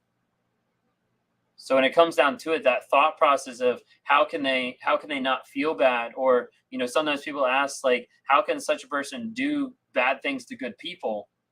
That implies the aspect that you imply that good people deserve good things. And that's operating off some ground, whether that's biblically or just common morality. And that's the idea that should be that way. Narcissist isn't operating on that same plane, on that same playing field at all. It's a really good question. I appreciate you bringing that up. That's a really good question. How do we not let this happen again? They're fantastic liars. Absolutely. I was saying jokingly earlier from that one video that I had about, does your narcissist rage in the car? Like, maybe like go on a date, have them drive, and tell your friends, like, cut them off. Like, see if they have road rage. Like, maybe red flag number 1. Number 2, like, establish boundaries. Make sure that you're going a direction and that those people come alongside you, not sideswipe you into the other lane. Helping people understand, like, hey, like, this is who I am, but, in this certain area of what you're asking me to do, I'm going to say no. See how they respond. Okay. Why does getting older make them worse? It's hard to get supply. The masks start slipping more, and they just don't care. Do you feel like having an affair means you're likely a narcissist? No, I don't say that it's like exclusive that way. People have affairs and they're not narcissists. So narcissists don't have morals, but how did mine expect me to be moral and so good? Okay, if they had morals, why do those morals only apply to you? If they had true morals, why did those morals only apply to you? Because if they're living a life that's based on morals, then those morals should apply to everybody. But they don't think they apply to them because they think they're special and unique. They think they're above you. They think they're above everybody else.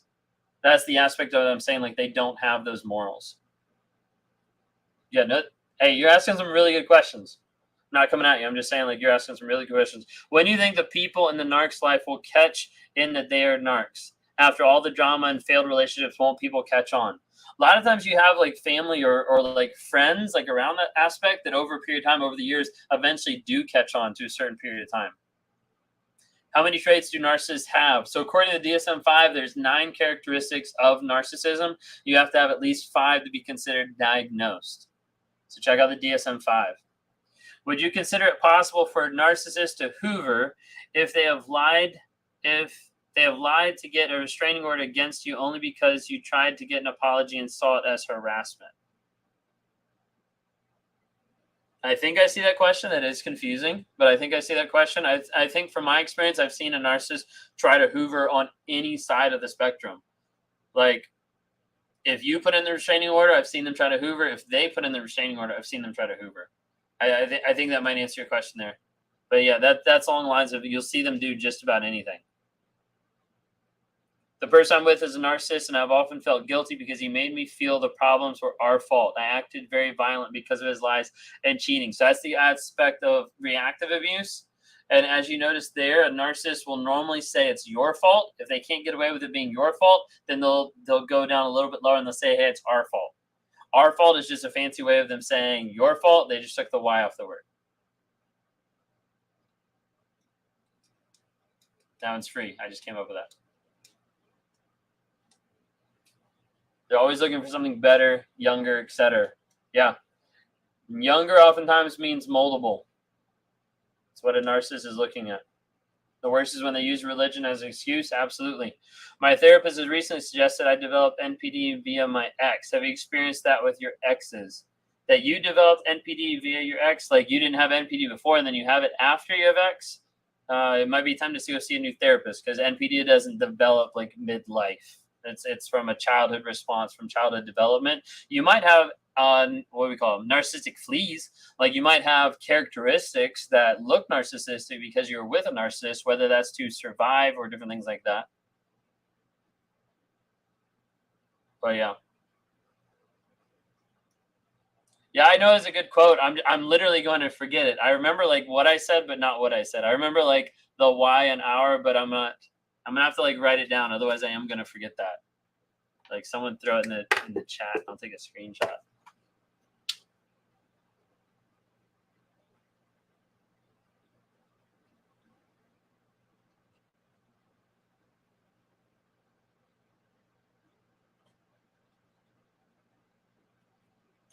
Sorry, I had to write that down. It's exciting. All right. Anyways, what we got? Does your family know you cheated on my wife? Yes, they do. When I got sick with cancer is when I had clarity, had no empathy, and went on with his life. Left me alone and drank, no genuine care for, and I needed support. Absolutely. So a lot of times that's when you'll see it. They'll have no empathy in those regards because of the fact that your sickness is causing them an inconvenience. Like it's inconvenient that you're sick. It's inconvenient that you're not giving them attention, that you're not giving them supply. Whether that's sickness, like you name it, it's out there. Whether that's sickness, whether that's, you're drunk and keeled over, whether that's you're pregnant and you need to go to the hospital, whether that's you just tried to commit suicide. I'm throwing stuff out there that these are all real examples that I've had in one-on-ones when I'm talking to people. Like they will not care about you when the attention is not on them.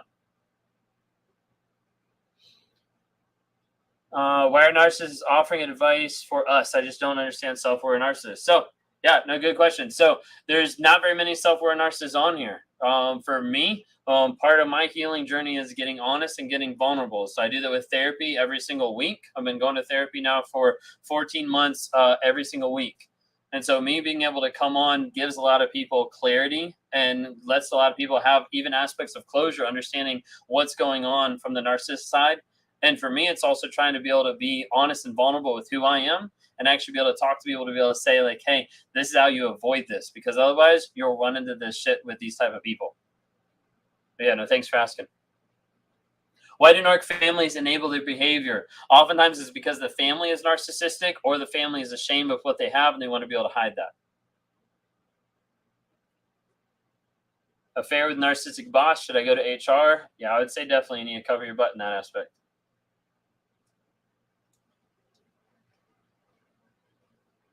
Tila, thanks so much. Appreciate it.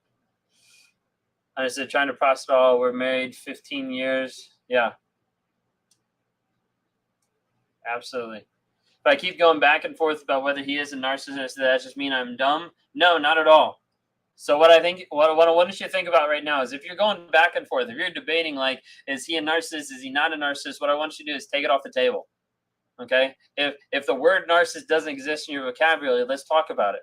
How are they paying attention to you? How are they demonstrating care? How are they demonstrating love? How are they demonstrating respect? How are they being honest? How are they being vulnerable? How are they being faithful? Are they gaslighting you? Are they manipulating you? Like, go through the whole list. That's what matters. That's what matters more than any label out there. I have a video, it's like buried, I think, someplace in TikTok, but like it's along the lines of like, at the end of the day, the label doesn't really matter. And a lot of times people get hung up on the label. A lot of times people get hung up on the label even in their healing process because they feel like if they label it, then they can have that excuse of justifying what happened. You have the tools to be able to have that closure, but to be able to have that closure, you have to be able to acknowledge the facts of the situation, and you have to be able to have the idea of, hey, this is the truth of what happened. It's a really good question there. Doesn't mean you're dumb at all. A lot of times it means you're being manipulated, you're being confused, but it doesn't mean you're dumb at all. Take the name out of the equation and just focus on the attributes and the traits. 28 years, 2 affairs. He has no moral compass, but I struggle letting go, feeling blamed, need help.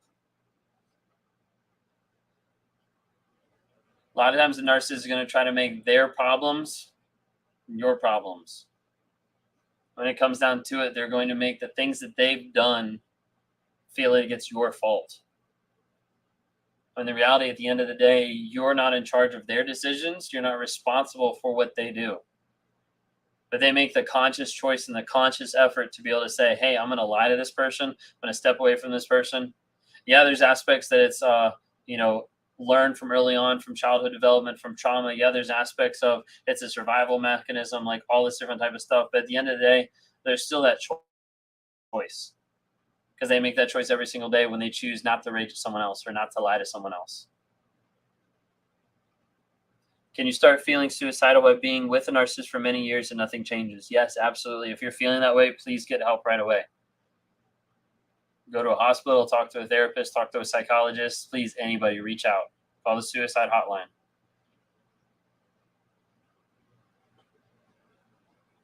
What goes on the narc's mind during a rage moment? Because my ex would go from 0 to 100 real quick. It's the idea of inconvenience a lot of times. So like for me, like I struggle with like the patience aspect, and also like if something doesn't go my way. That's changed a lot, with therapy and even over the years, because I grew up knowing at times that like my dad struggled with like anger, especially like in the car, like driving, would struggle with like those anger issues in one sense. So I knew that was something that I already had top of mind, that I didn't want to act like that I wanted to work on that. But a lot of times that 0 to 100 is like disrespect, is inconvenience, is impatience. Like you're not doing the way I want it. You're not doing how I think it should be. You're not doing it the best way. A lot of times that 0 to 100 is not dealing with the triggers that were already there ahead of time. So it's just something really quick, just sets it right off. Do narcissists enjoy hurting others, or is that more a sociopathic trait? I would say it's more of a sociopathic trait. Are there narcissists that enjoy? Yes, absolutely. I'm not limiting that, but in the spectrum of narcissism, I would say that's more along the lines of sociopath.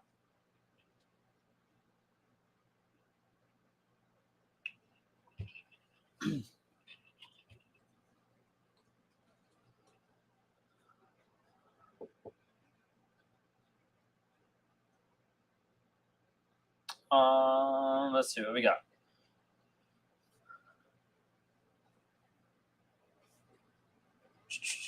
If they leave, why do they keep trying to go back repeatedly to that person? If they leave, why do they keep trying to go back to that person? Like, kind of like, why do they keep trying to hoover? I think you're trying to ask. So a lot of times that hoover aspect is trying to get back to either control or manipulate, or because they don't want to be alone because they're starting to become alone with the next supply. It does go back. I have a video coming out next week of it does go back to the idea of like being abandoned and not wanting that feeling of being alone, or even feeling like rejected, like maybe like you left them or whatever. But no, you said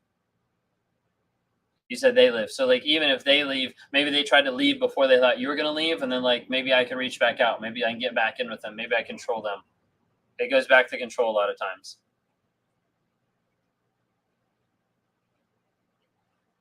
Yeah, absolutely. During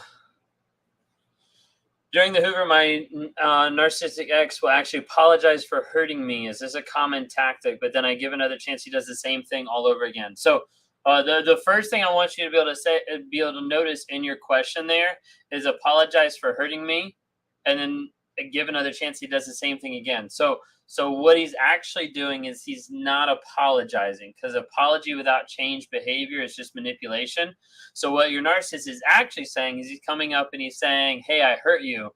And you give him another chance, and he does the same thing because he never apologized. He just told you that, hey, he was hurting you. I called my narcissist out by saying he was a cheater. He said, how did you figure that out?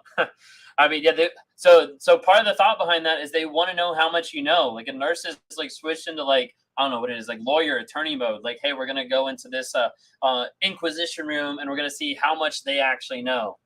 Don't give up all the details. Let's make sure we get them to figure out how much they know. And then that's what we'll like apologize or confess to. Okay. Best way to talk with a narc: tools, tactics, don't expect, honesty or change behaviors, say, need to talk. So if you need to talk, I would assume there'd be like the aspect of kids. With that, you can still set up stuff so that you don't have to talk to them. Don't ever think you have to talk to narcissists. You don't have to talk to anybody. Okay, but the best way to talk with a narcissist is to not be reactive. Like, don't let them get under your skin, because they will let you get under your skin. I had an interesting thing. I don't remember where I read it or heard it the other day. I think I heard part of it on a podcast, and then I read it someplace else. But it's the aspect of like, imagine, maybe it's two podcasts, I don't know. Imagine this: like if someone cusses you out in a completely different language and you have no clue of what they're saying, what's it mean? Like, it doesn't really mean anything. It doesn't really affect you so much. The words that people say, like what it does to you is all the meaning that you give to those words. I'm like botching like how I remember it, okay? But like the idea of like the things that they say is trying to get you to react. So if you take their power away of like not being able to react, like that's a huge aspect. I feel like I like botched that. I got kind of confused in the middle of that. But really, like, if okay, does that make sense? It might be from him. It might be from them. I don't know. I didn't hear it from them. I heard it from two other people. I know I heard one from Ben Bichard on his podcast, which is absolutely amazing. Highly recommend it. And I heard one from somebody else, but I don't remember what the other one was. Heather, good to see you. Guys, if you don't follow already, Heather Coleman Voss. So she's on TikTok and Instagram. She just popped up. I had a couple people ask earlier about narcissism in the workplace. She's got a lot of good content on there to give you some aspect on there as well. Okay.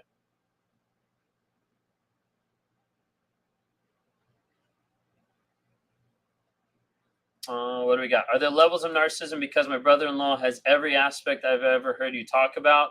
The sad thing is he will never admit it or change. Yeah, no, that's true, because they're not willing to acknowledge what's actually going on inside them. But yes, there is levels. There is like a spectrum, and so it goes from like small to large, like maybe one trait to like 9 traits. Like everybody has aspects of like narcissism. Everybody can be like prideful, like say it like that in one sense. But to actually either be a narcissist or have a lot of the traits, that was when you see a lot of the manipulation that starts to come out. Where'd you go? Best way to deal with guilt. I left him and he's struggling without me. I feel bad. So the aspect of guilt gets a little confusing when it comes to narcissism, because the guilt a lot of times that you feel is the guilt that they put on top of you. Like, he's struggling because it's your fault. No, he's struggling because you're not together, because he failed to change his actions, and as a result, he has to deal with the consequences. He's not struggling without you. He's struggling to have control over you. He's not struggling because he's not with you. He was struggling when he was with you, but that was coming out by him lashing out at you, him raging at you, him yelling at you, him cheating on you. I don't know your story. I'm just like saying like that's a lot of times the aspect of it. Okay. Mine won't come to get his stuff, keeps ghosting me, and then uses that he wants to talk to our son when I give him no reaction. I put him out for cheating. So here's a good one because I've had a couple people ask this. If you have a narcissist that still has stuff in the house and they're unwilling to come and get it, take the stuff, put it out by the road on trash day, text them and say, hey, your stuff's out on the road. You come get it or it'll be picked up by the trash. Simple. You don't have to worry about it. If you're already no contact, then use someone else. But the object of like, you don't have to, they will leave stuff in your house. They will leave stuff to be able to control you. They will leave stuff to be able to come back. Okay. He literally just sent me a text off a random number saying I'm cheating on him because I have an Instagram. How is that cheating when I haven't spoken to him in over a month? It's not cheating at all. He's probably already cheating and just wants to feel better by having you be defensive. I would go ahead and block him. My healing stage, I'll dismiss a narcissist like a class. Yeah. I've heard narcs are on the increase. Any truth to that? I think more people are becoming aware of it, and more people are growing up in society and in homes where they're entitled or they're abused. Guilt is hard to deal with. My narc was very, very ill. He played that health card until I had no empathy towards him anymore, and I resented him for that. Yeah, they'll use anything. They'll use people. They'll use kids. They'll use their health. Yes, so the live, yeah, good question. Yes, this live will be saved. A lot of times you'll see it on Instagram. I think it shows up on IGT. Not positive. It will be on YouTube though, so you can go on. You can look at YouTube. Just go to Raw Motivations, click on my lives, and you'll be able to watch the whole live. It'll be on the YouTube venue, but yeah, it'll be there. Is it healthy for your journey to be an influencer? Does it feed your grandiosity? No, very good question. Early on, I had a lot of people accuse me that I was on this platform just for clout or to feel better, about my narcissism, stuff like that. Being on this platform is a little bit anti of narcissism when it comes to the fact of I'm having to be honest about the shit that I've done or the shit that I've been in. So that's a little bit of the difference. The other aspect is interacting with a bunch of people online doesn't give me that type of supply.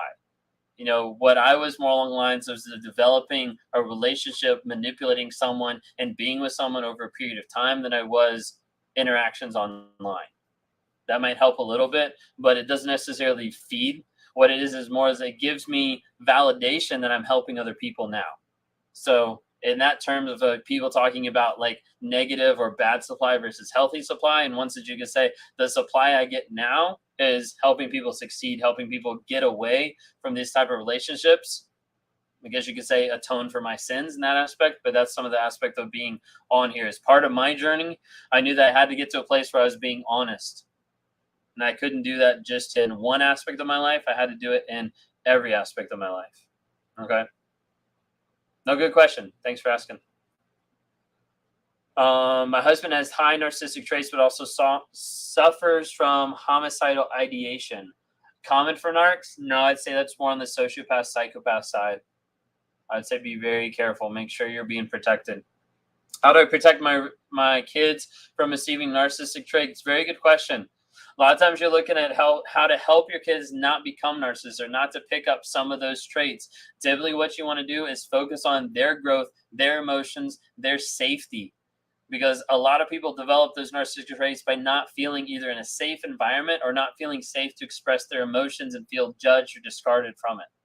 So when you come alongside your kids and you're like, hey, I'm here, let's work through these emotions so that it doesn't lead you to rage. It can lead you to being frustrated, but hey, what are we going to do with that? Look into some of the aspects of gentle parenting. A lot of those go the exact opposite the grain of what's going to make narcissistic kids. A lot of the respectful parenting concepts can really help kids grow and develop their emotions because that's what a lot of times is lacking in households today.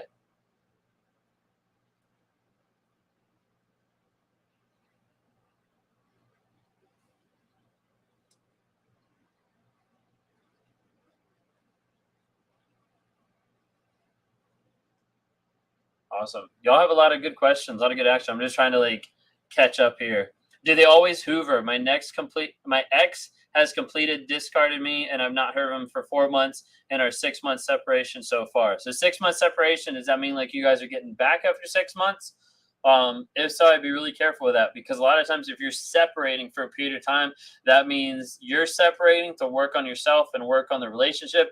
They're separating to go have a good time with other people. So be careful about that.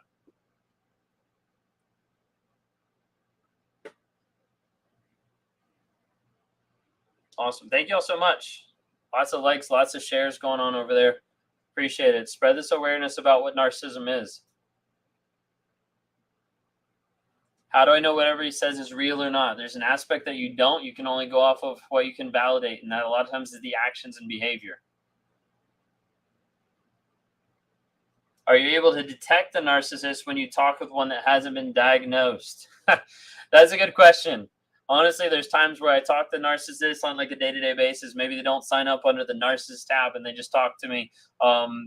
Some a lot of times, yes. Like, I don't know, that's the easiest way to do it. I'm not like a narcissist sniffer outer, okay? But a lot of times you talk to narcissists and like, I get off the call and I'm like, ugh, that person was slimy. You know, I think I notice and I see it a little bit more now from being self-aware, because some of it like pisses me off. Rose in the house. Roller Coaster of Love. If you guys don't follow, we got Roller Coaster of Love. She's on TikTok, also on Instagram. Feel free to give her a follow. She's got some awesome fun stuff on there, but also some tips and tricks for when you're getting back out there of how to work on your healing, to set boundaries. So give her a follow if you guys don't already. Yep. And the narcissist sniffer outer. There you go. It's my new catchphrase. I do meet with narcissists. Not very often. They don't normally come back. And some of the narcissists that have come back, I work with people as best I can, you know, but oftentimes they don't come back or they don't change. But I'm not here to try to give them validation. That's for sure. I had one that I talked to the other day that like we wrapped up the call a little bit earlier, because I was like, there's not really much I can do for you if you're not willing to actually be honest and like work on your growth and change. If you're already like shut down and, you know, destined to be like, hey, I'm not doing this, like I can't change you.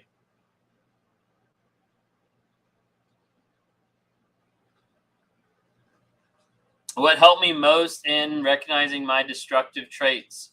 So a couple different things. So one, I would say check out my video on YouTube called Self-Aware Narcissist. The other aspect is I started learning stuff about my personality. I started learning about personalities in general. So dispersonality, Myers-Briggs, Enneagram, stuff that made me realize like, hey, how I interact, how I relate is a lot different than a lot of other people. I started reading other different books for leadership stuff, for the work, for working with teams and things like that. Read Emotional Intelligence, read Brene Brown's book that brought me on the idea of like shame and vulnerability, which is was Daring Greatly. Started learning different aspects. I got involved with a group with Wake Up Warrior Challenge, that sent me through an incredible program that had me acknowledge and kind of view what are the lies in my life.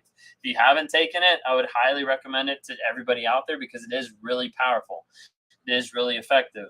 That, and then I got involved with a girl who had BPD and narcissistic traits. And I started to see the very things that I was doing being reflected and being shown back to me on a day-to-day basis. A lot of different things in that aspect that started waking me up. I don't have a light bulb moment. A lot of people ask, like, what was your light bulb moment? What was your rock bottom? I don't have one of those. I don't have one of those stories that I saw the light and immediately turned. No, I didn't have a light bulb moment. I had a dimmer switch moment. Like, it slowly turned up over a period of time. He's insisting on sharing my dog. No, he's insisting on controlling and he's using the dog for that reason. Is it typical for a narc to tell you that they love you very early on? Is that a narc trait? I wouldn't say necessarily a narc trait, but a lot of times you do see that, of where they want to rush the relationship to get you hooked. My ex keeps sending me pictures of him. Why do they do that? No clue. I'd go ahead and block that guy. Why do they blame the failed relationship rather than trying to fix the issues with us? Because fixing the issues with us would mean they'd have to admit that they did something wrong. Would have to admit that they're not perfect, and would have to take accountability of that. Other women calls me, we're in triangulation, how to stop. I get addicted to the details, getting very toxic. Very first off is, if you're in that triangulation and you know you're in it, go ahead and block and remove yourself from that situation, because it's not going to stop. They're only there to try to manipulate, try to get more supply, more reaction out of you. every single time. So you have to be careful with that. Are all narcissists, sorry, I'm trying to read it. Are all narcissists manipulative, not kind people? You seem so nice, caring, it's confusing. Well, one, because I've been in therapy for 14 months weekly, and also I was nice and kind to the majority of people, but not my wife, not my family, not the people closest to me. That's a narcissist for you. They're going to show you, they're going to show you the nice side, but then the mean side happens to the people that are closest to them.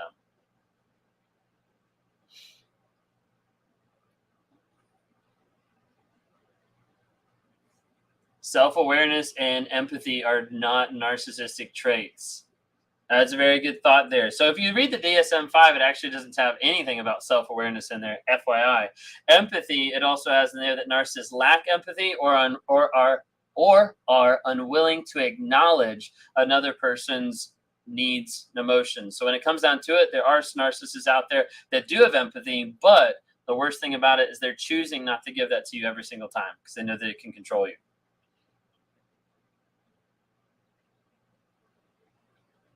Could you describe the ex that had BPD and narc traits? Like what? Like height, weight, look? What do you want me to describe?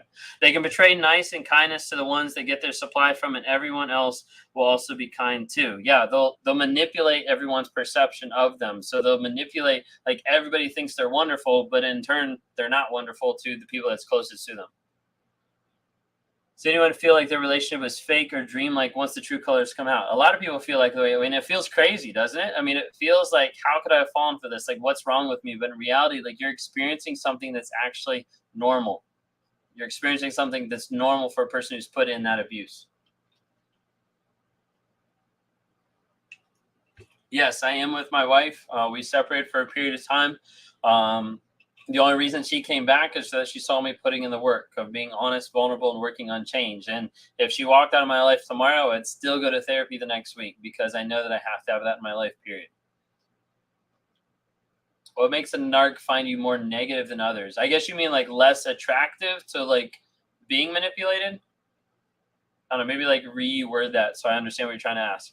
I'm trying to cut ties, but he won't give me back my investment because he says I won't share my dog. He goes to me after 15 years.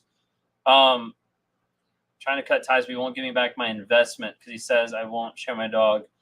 I mean, unless that investment is going to make or break your life, I would walk away from it. Like, there's a lot of people that have been taken for narcissistic abuse financially, and like if anybody's seen like TikTok, I mean not TikTok, Netflix, the Tinder cannot talk. Let's try this again. Netflix, the Tinder swindler. You can see it on Netflix. It's a documentary of real life events of a guy who's a narcissist that's taking advantage of people money wise, but it happens on a day-to-day basis. So yeah, no, I mean, you could have an investment that's, 10,000, 15,000, you could have lost 100,000. At the end of the day, the pain and the emotional chaos that you get with trying to get money back from a narcissist, you might as well just walk away and work from building the ground up. I talked to someone just a couple of days ago on a one-on-one that built a fantastic business, ended up combining it with a narcissist out in California, and now they're stuck. So they're realizing, hey, the only way I can do this is I have to be able to walk away completely and start from the ground up again. That sucks. But they also know, hey, they're not going to get anywhere when they're still with that person.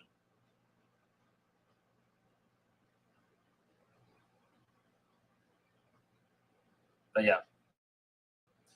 Sorry, guys, what are y'all saying over here? Y'all are having conversation with yourselves over here. Where are we going? Yeah, make sure people know what narcissist is. Absolutely positive thing I took away from was the wisdom and patience you developed. Just abandon your investment. Yeah, no, absolutely. I don't understand how BPD and narc traits can be shown in one person.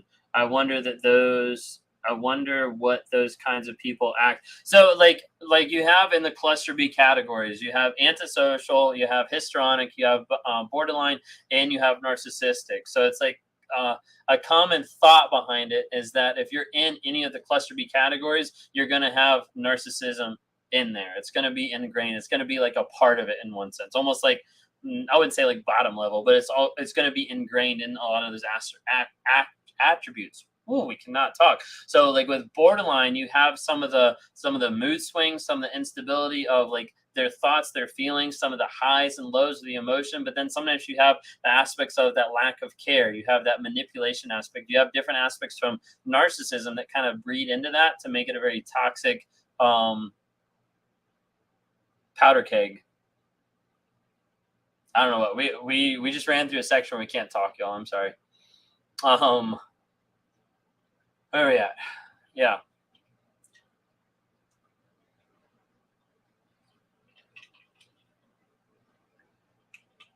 Can you touch on triangulation? What was it? Techniques they use on people.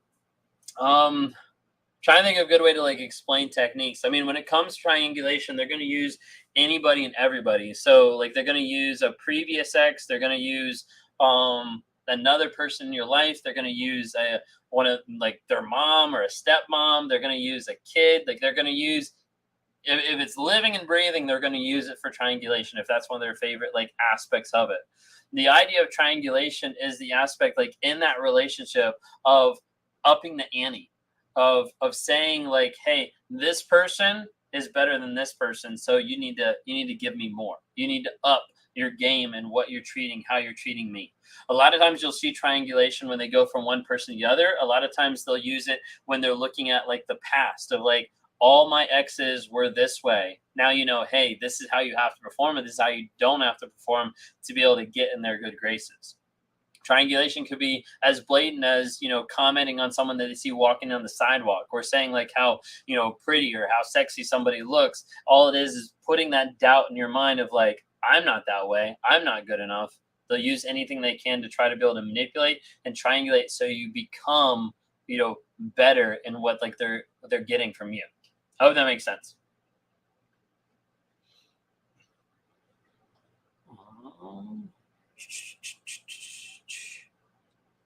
Technically, one can have borderline as the dominant personality disorder with high narcissistic traits. Many borderlines are empaths and highly sensitive codependents that are untreated. Yeah, no, I'd agree with most of that. My friends and family now see him for who he is, except now he's making strides and changing. I feel embarrassed sticking by him through his healing because the people closest to me think I should walk. The biggest thing is making sure that that change is consistent and that it's vulnerable now. Like, not just honest, but that he's being vulnerable about the things he's going through now. A lot of times people mistake vulnerability as happening because they're sharing something in the past. There's something to think about. But yeah, I would say like you want to make sure that that change is happening. That they're getting into therapy, that they're working on themselves. Like they have to be doing the work. Do you have children? Yes, I do. My daughter just turned 3 on Monday, actually. I've been at peace so much since leaving the narc. It's been 2 months, and we have a 3-year-old son and a girl on the way, and he continues to text me. He misses us. I ignore him. Yeah. No, in reality, if he missed you that much, then he could have worked on himself, but he chose not to. Take the relationship on the table. Is he actually going to work on himself? Majority of the time, they won't. Where we are. When her pastor hugged me at church, she said I must be been having an affair. Did I miss part of that? That's like random. Do you have any other narcissists in your family? I wonder if it's hereditary to some level. So a lot of times you have people that come from narcissistic family or narcissistic background. I don't think I can look at my my other family and say like, oh, this is definitely a narcissist, even after like being aware and like studying it and like learning about it. I don't say I could say like, hey, this person's narcissist. I think there's people that have narcissistic traits, for sure. But the aspect of like growing up in a family, a lot of times that I didn't feel like maybe the aspect of being able to share my emotions, be able to work through some of those was part of it as well. But yeah, no, good question. Your daughter turned 4 today. Yeah, no, I was talking to Kelly, Lady Lovelace. Her daughter is, I think, 3 next month, actually. You got a lot of us have a bunch of little kids.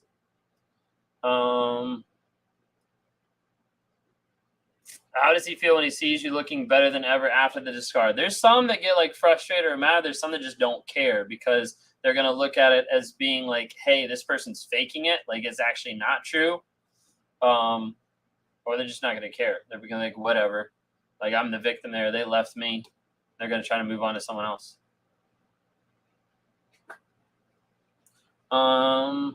They will tell others they are so happy. It's a front to make you look bad. The narc married someone else and is telling everyone they're so happy. No one's genuinely that happy has to say it. Yeah, no, absolutely.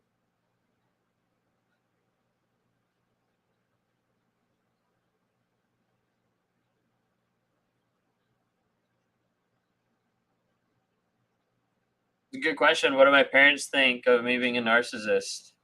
Um, I think there's a good section before that they didn't want to believe it or didn't want to acknowledge it, or they just didn't know even what narcissism was. I also think there's an aspect at times, I wouldn't say maybe necessarily now, but I think maybe at the beginning of feeling like embarrassed, of not wanting that to be true or hoping that's not true. Hoping that that person that you love isn't the mean awful monster that they have become in one sense. It's a good question. I don't think anybody's asked me that.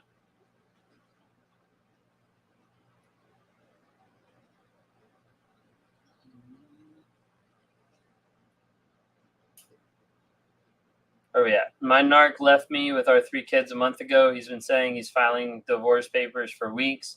Yeah, he's not going to do it. He's just going to keep you on the hook. Gina, hello. Good to see you. Got a CPS referral instead. Helpful tips to continue on during trauma bond. Continue the work of reframing, rewiring your mind, because otherwise the story, the minimizing, the thought process of, hey, it wasn't as bad as what it was, or the fantasy of what it was originally, will keep pulling you back. So you have to be careful about that. Do you think people who have experienced narcissistic abuse can end up developing narcissistic tendencies? I would say they would develop narcissistic fleas. I wouldn't call them necessarily tendencies. So they could develop like different traumatic responses from it that might have been there to help them cope or help them get through it, but they're not going to turn into a narcissist.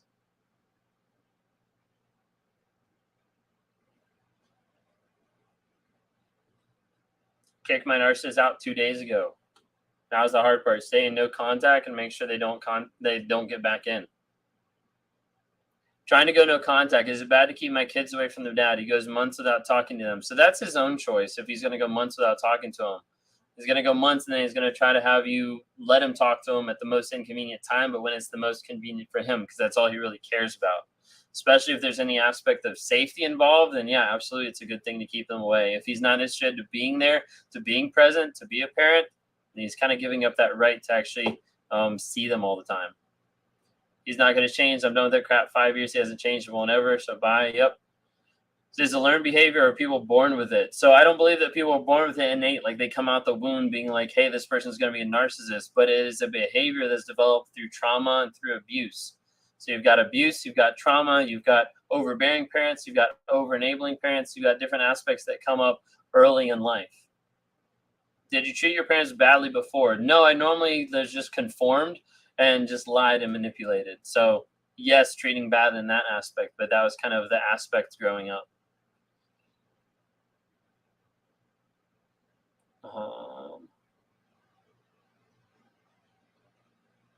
Thank you, appreciate it. Yeah, we did have a good vacation. We just got back the other week, so she was all frustrated because I got more tan than she did. It's kind of hard to tell with like the lights, but my ex-boyfriend of 5 years threw me and my kids out of his home. We tried to work it out, but now in no contact. Yeah. How do women narcissists act around male coworkers? Kind of need a little bit more context than that. Sorry. There's not really like a cut and dry. Can you believe he threw you out in the streets? No care. What if they said they don't? What if they said don't contact me again, and you actually do just that? I feel the pull to reach out. So part of that is the idea of like saying that because they know that you're going to reach out, or they know that's what you've always done in the past. So I'd be really careful of that, because a lot of times they want to be able to still hoover you back. Why did my ex cheat on me 6 times with the same girl? Then when confronted, ignore me. 3 weeks, no contact. Now he's stalking. So, I mean, they're going to cheat with people whenever they can, whenever you hold them accountable. A lot of times when you see the discard, when you see the ignoring, like they don't like it when you hold them accountable ever. That's for sure. Can someone be very narcissistic in some ways, but doesn't seem they are a narc?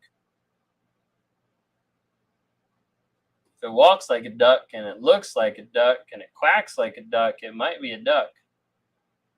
End of the day, throw out the word narcissist and say, hey, what are their behaviors? Are they valuing you? Are they manipulating? Are they gaslighting? Are they having a sense of entitlement? Are they, comes down to it, look at the behaviors, not the title, not the frame of reference of the word. My dad seemed like he's in a relationship but has empathy and compassion. My dad seems like he is in his relationships, but he has empathy and compassion. Could be fake. It could be some attachment styles going on there. It could be something a little bit different. Okay. Why do I feel bad for calling the cops on my narc ex? He keeps making me feel guilty because he faced charges. You shouldn't feel guilty for protecting yourself and protecting your safety. A narcissist or a sociopath or a psychopath or a toxic person is going to try to make you feel guilty for taking care of yourself. Never feel guilty for standing up for yourself. Do narcissists know how much they're hurting you, and do they know they are lying to everyone playing the victim? Yes, they know, and yes, they don't care. So they know they're lying, but they're trying to lie in themselves, in their minds. They don't feel bad, so they can play the victim. And when it comes down to it, it's not about hurting you. It's about that they don't feel that hurt. So they'll put it on anybody else. If that means it's going to be you because you're the closest one, so be it. That's what they're going to do.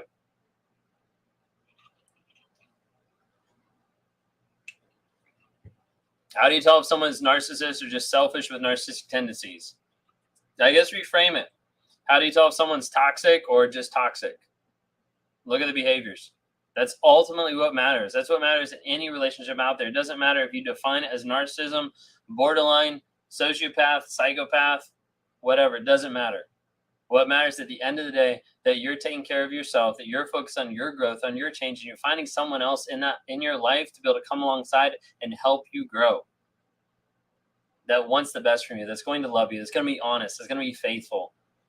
If you're not finding that, you're finding someone that just doesn't care.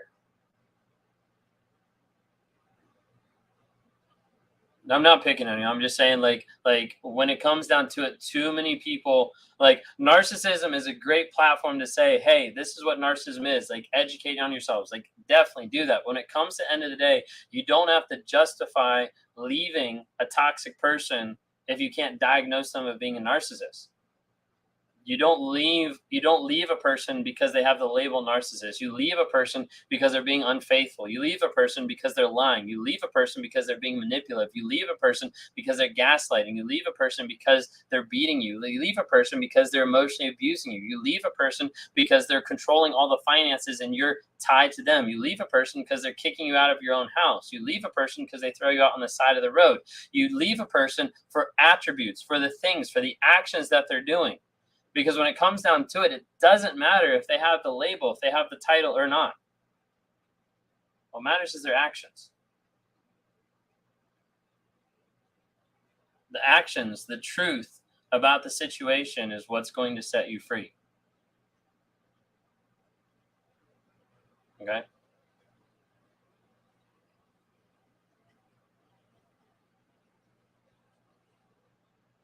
I never understood keeping a child from the parent until now. She's only 14 months, but how he treats her is always a reflection and level of attention he's getting from me. Yeah. Is NPD connected to sexual addiction? No, not necessarily. What I would say, people that are narcissists, but my Instagram just reset. Okay. We'll see what happens.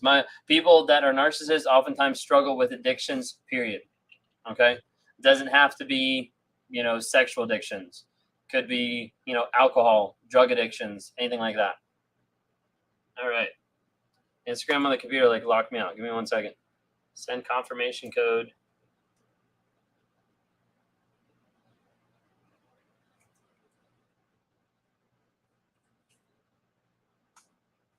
Weird.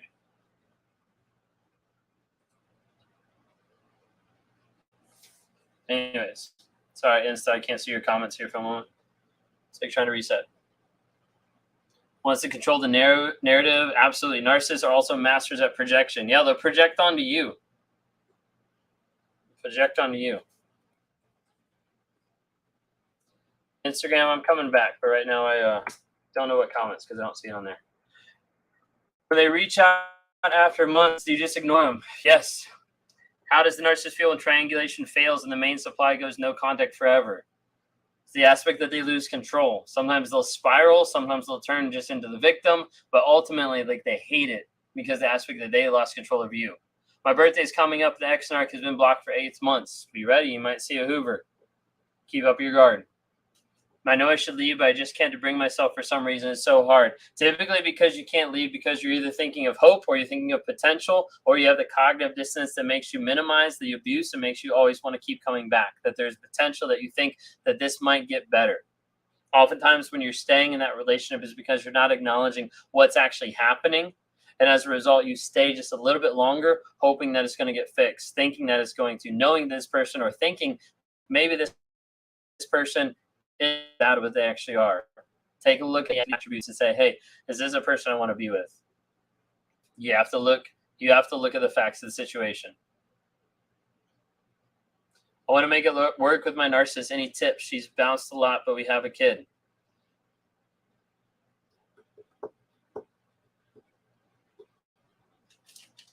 I haven't read it, so I can't 100% recommend it. But if you want to look into it, a book called Loving the Self-Absorbed. It's got some tips in there. My husband of 15 years discarded me after a girlfriend after weeks and lives with her. He blocked me, and we have 3 kids. Do they actually fall in love? No, not necessarily. So the majority of the time they're falling in love with themselves because that's what they view and live for more often. All right, Instagram, for some reason, I'm not pulling up my live. So I can't see the comments. The camera I'm on, it's really small, so I can't really see it. Sorry. Give me a second. Yeah, no, absolutely great comments going on. I wish I knew all this when I was was in the relationship. My ex wouldn't even let me use the phone. Yeah.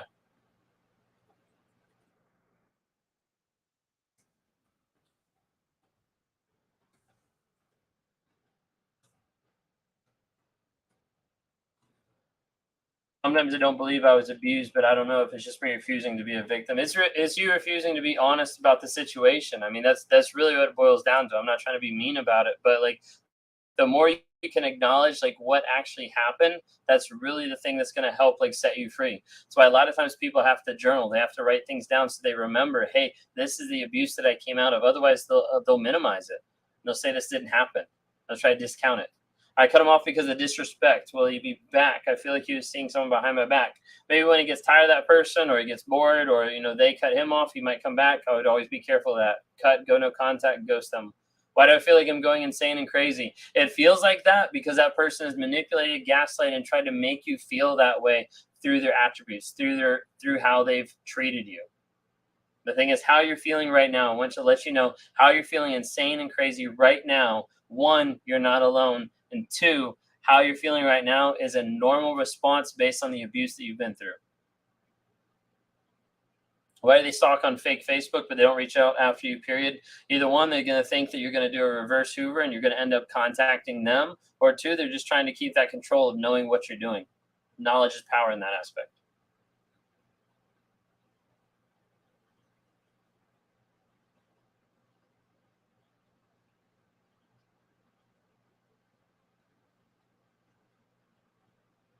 My ex ran out and got married right after you left. Why do you think he's still so bitter and mean towards me?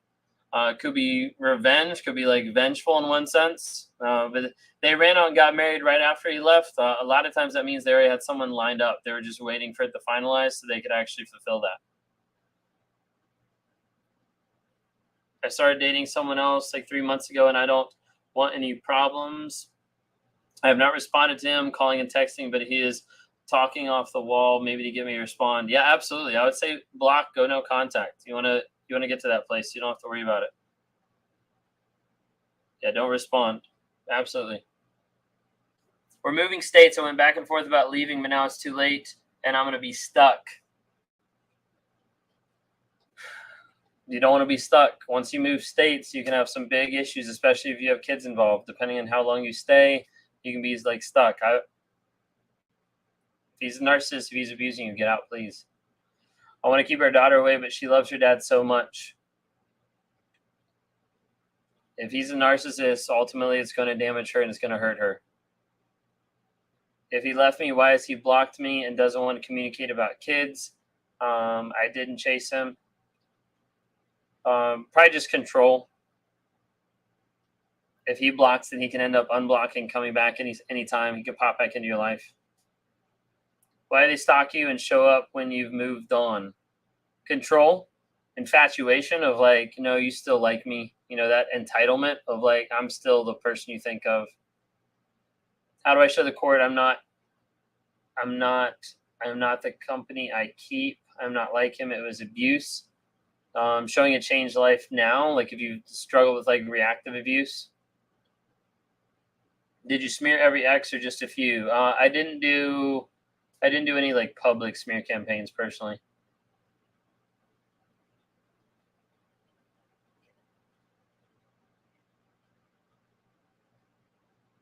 Bruensky, good to see you. I hadn't seen you earlier. I don't know if you just popped on, but good to see you, man.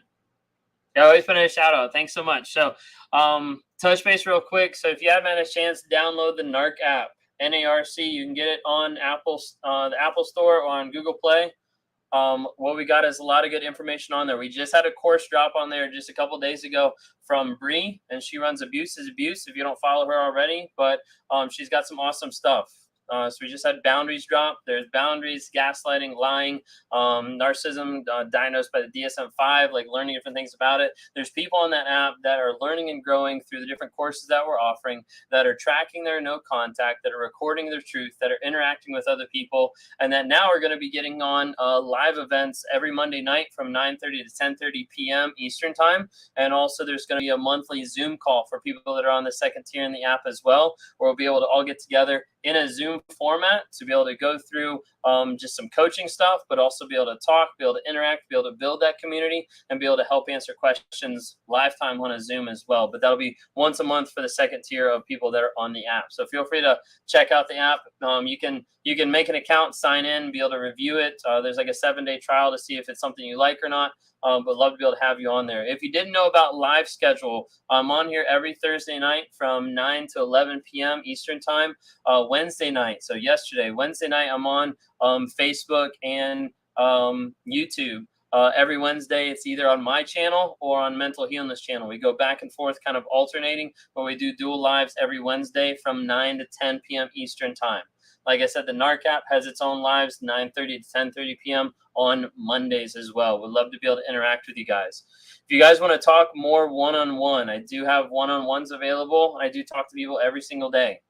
I've got some openings next couple of days, a little bit next week as it starts to fill up. But I work with people in like 3 different areas. One is to try to help people break out of the trauma bond. And the trauma bond, specifically what I talk to, is the idea of that you know in your mind, hey, this person is toxic, this person is not healthy for me, but I still have the emotional and the thought process of, hey, I want to be with them, or I feel that pull, feel that tug to go back with that person. I help walk people through the middle aspect of like limbo land, and that's the idea of like detoxing from your narcissist, where you're at peace because you're not getting actively abused, but it doesn't feel peaceful. And then I help people get to the place of like clarity and vision, where they're focusing on helping people. They're focused on like helping grow themselves on a day-to-day basis, setting up boundaries so they don't go back to the narcissist and so they don't get involved in another narcissistic relationship. I know we've got another course that's coming up, I think, a little bit. I don't know if Roller Coaster's still on here, if Rose on here, but I know she's working on a course as well.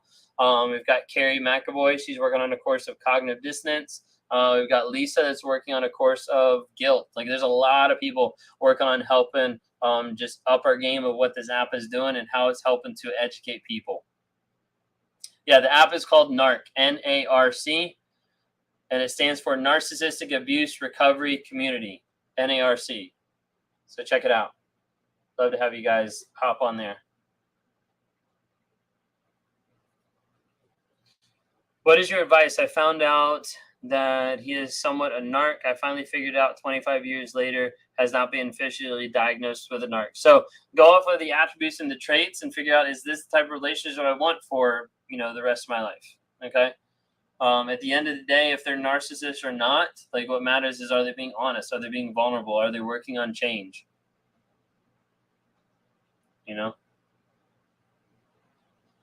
Boundaries are your weakness. Hey, I would love to have you check out that course. Let me know what you think. Let me know how we can improve it or work on it or anything like that. And boundaries without consequences are just speed bumps to the narcissist. A boundary has to have a consequence. Check out my video on boundaries on YouTube. I want to say it's like how to set boundaries with the narcissist or setting boundaries with the narcissist. Kind of look at some of those, but a boundary has to have clear consequences. I'm leaving, but ruminate a lot. Counselor's frustrated. I try not to. Hey, would love to take a shot if you want. Would love to talk to you, but the ruminating a lot of times is holding on to a fantasy or a thought. Husband is every thought, good and bad. A lot of times with that thought, there's something going on there that you're thinking, and it's just typically a story or a thought that's happening.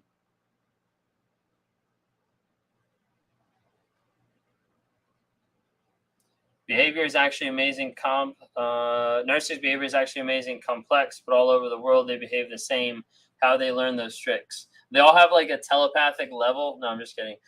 Like they all behave the same way because part of it stems from the idea of shame and guilt. And when you have those underlying, a lot of times they'll get to the place of like responding the same way because they don't want to be abandoned. They don't want to be left alone. They don't want to be rejected. They don't want to feel shame. They don't want to feel guilt. And the things that come out from that a lot of times come across the same way. Those like survival methods in one sense.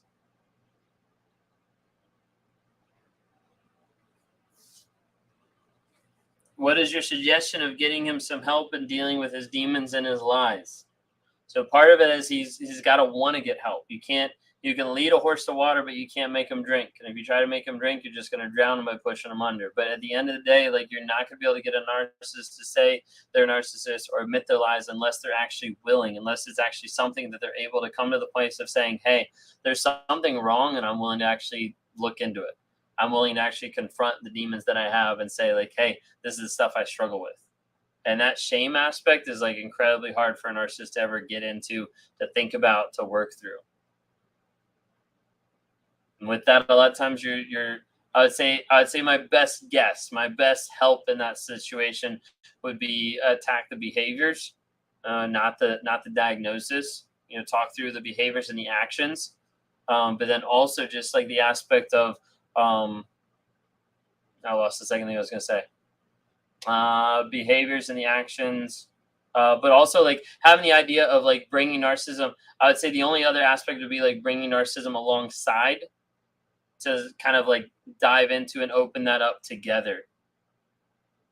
I know a lot of that is like on the edge of like hope. I'm not trying to give hope. I'm just trying to say like I know some people that they've seen some success with people with narcissistic traits, not people that are like long gone in one sense. He's always telling me he thinks every day of committing suicide. Is he gaslighting you? Might be gaslighting you. That the suicide note kind of prompts me to lean towards borderline. Borderline has a lot of that, so I'd be really really careful.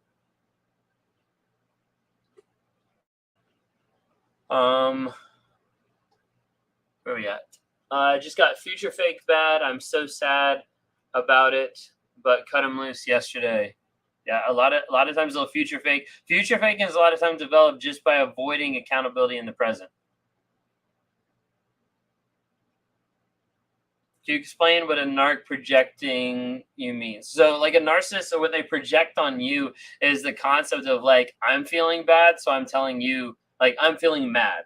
Okay. So I'm like, what's wrong with you? Like, why are you so mad today? Like I'm putting my stuff, I'm not mad. Like they're like yelling at the other person, like I'm putting my stuff on you. I'm projecting. So it could even be the aspect of like, I think you're cheating on me, like blaming the other person when in reality, like it's me, like it's the narcissist that's doing it.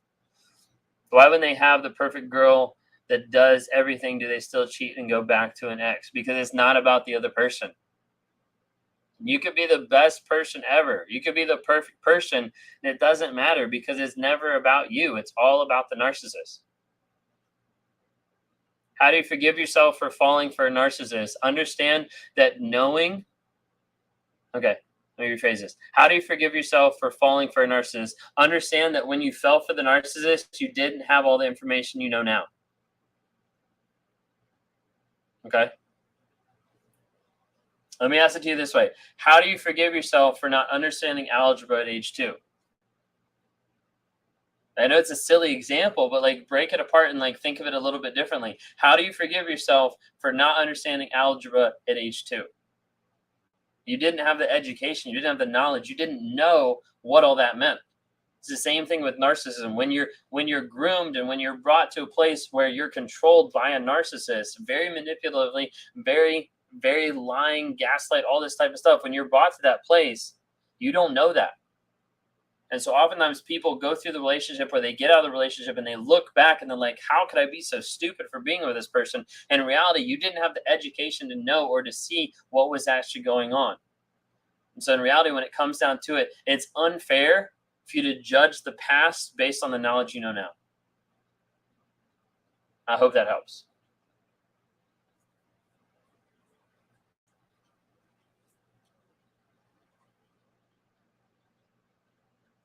Can you talk a little bit about word salad or trauma bond?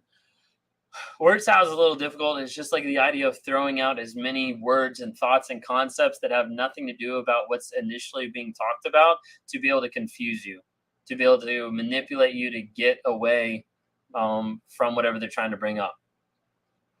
Honestly, I feel at this time of night, I would probably botch that word salad and it'd probably end up being word salad. But I would recommend and go and check my video on YouTube that actually says some stuff about word salad. I think it says Narcissist and word salad. I think that's the name of it.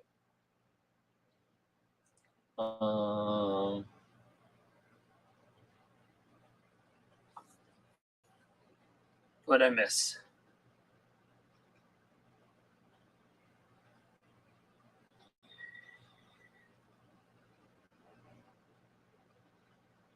My husband finds the chase exciting to see who he can get. Yeah, absolutely. That's the same thing with like cheating and like multiple things like that. It's the chase. It's the high of it.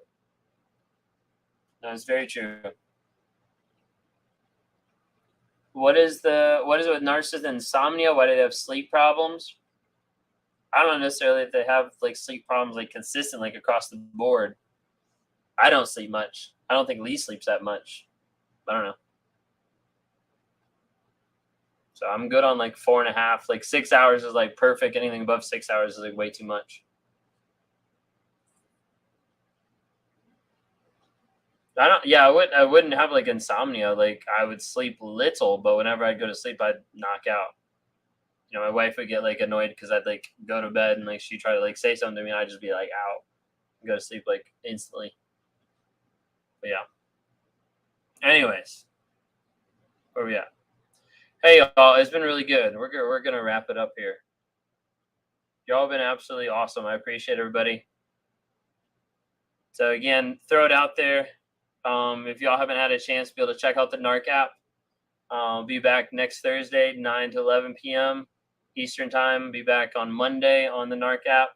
So if you're on that second tier, you'll get either an email or actually it's a link. There's a link inside the premium supporter tab. Feel free to check that out to be able to join the live next week on Monday. We'll be back Wednesday with Lee. This Wednesday we should be on Lee's platform. So this Wednesday, go to Lee's platform to be able to see the live. But yeah, thank you all so much. Really appreciate everybody being on here. Sweet, you ordered the book. Great. It's a really good book. Brent Squeedy, yes, man. Yes, sir. I was gonna say yes, man, and it came out yes, ma'am. So sorry. Yeah, man. I'll see you Monday. Appreciate it. The name of the book, probably talking about Psychopath Free. Psychopath Free. It's a really good book. Check it out.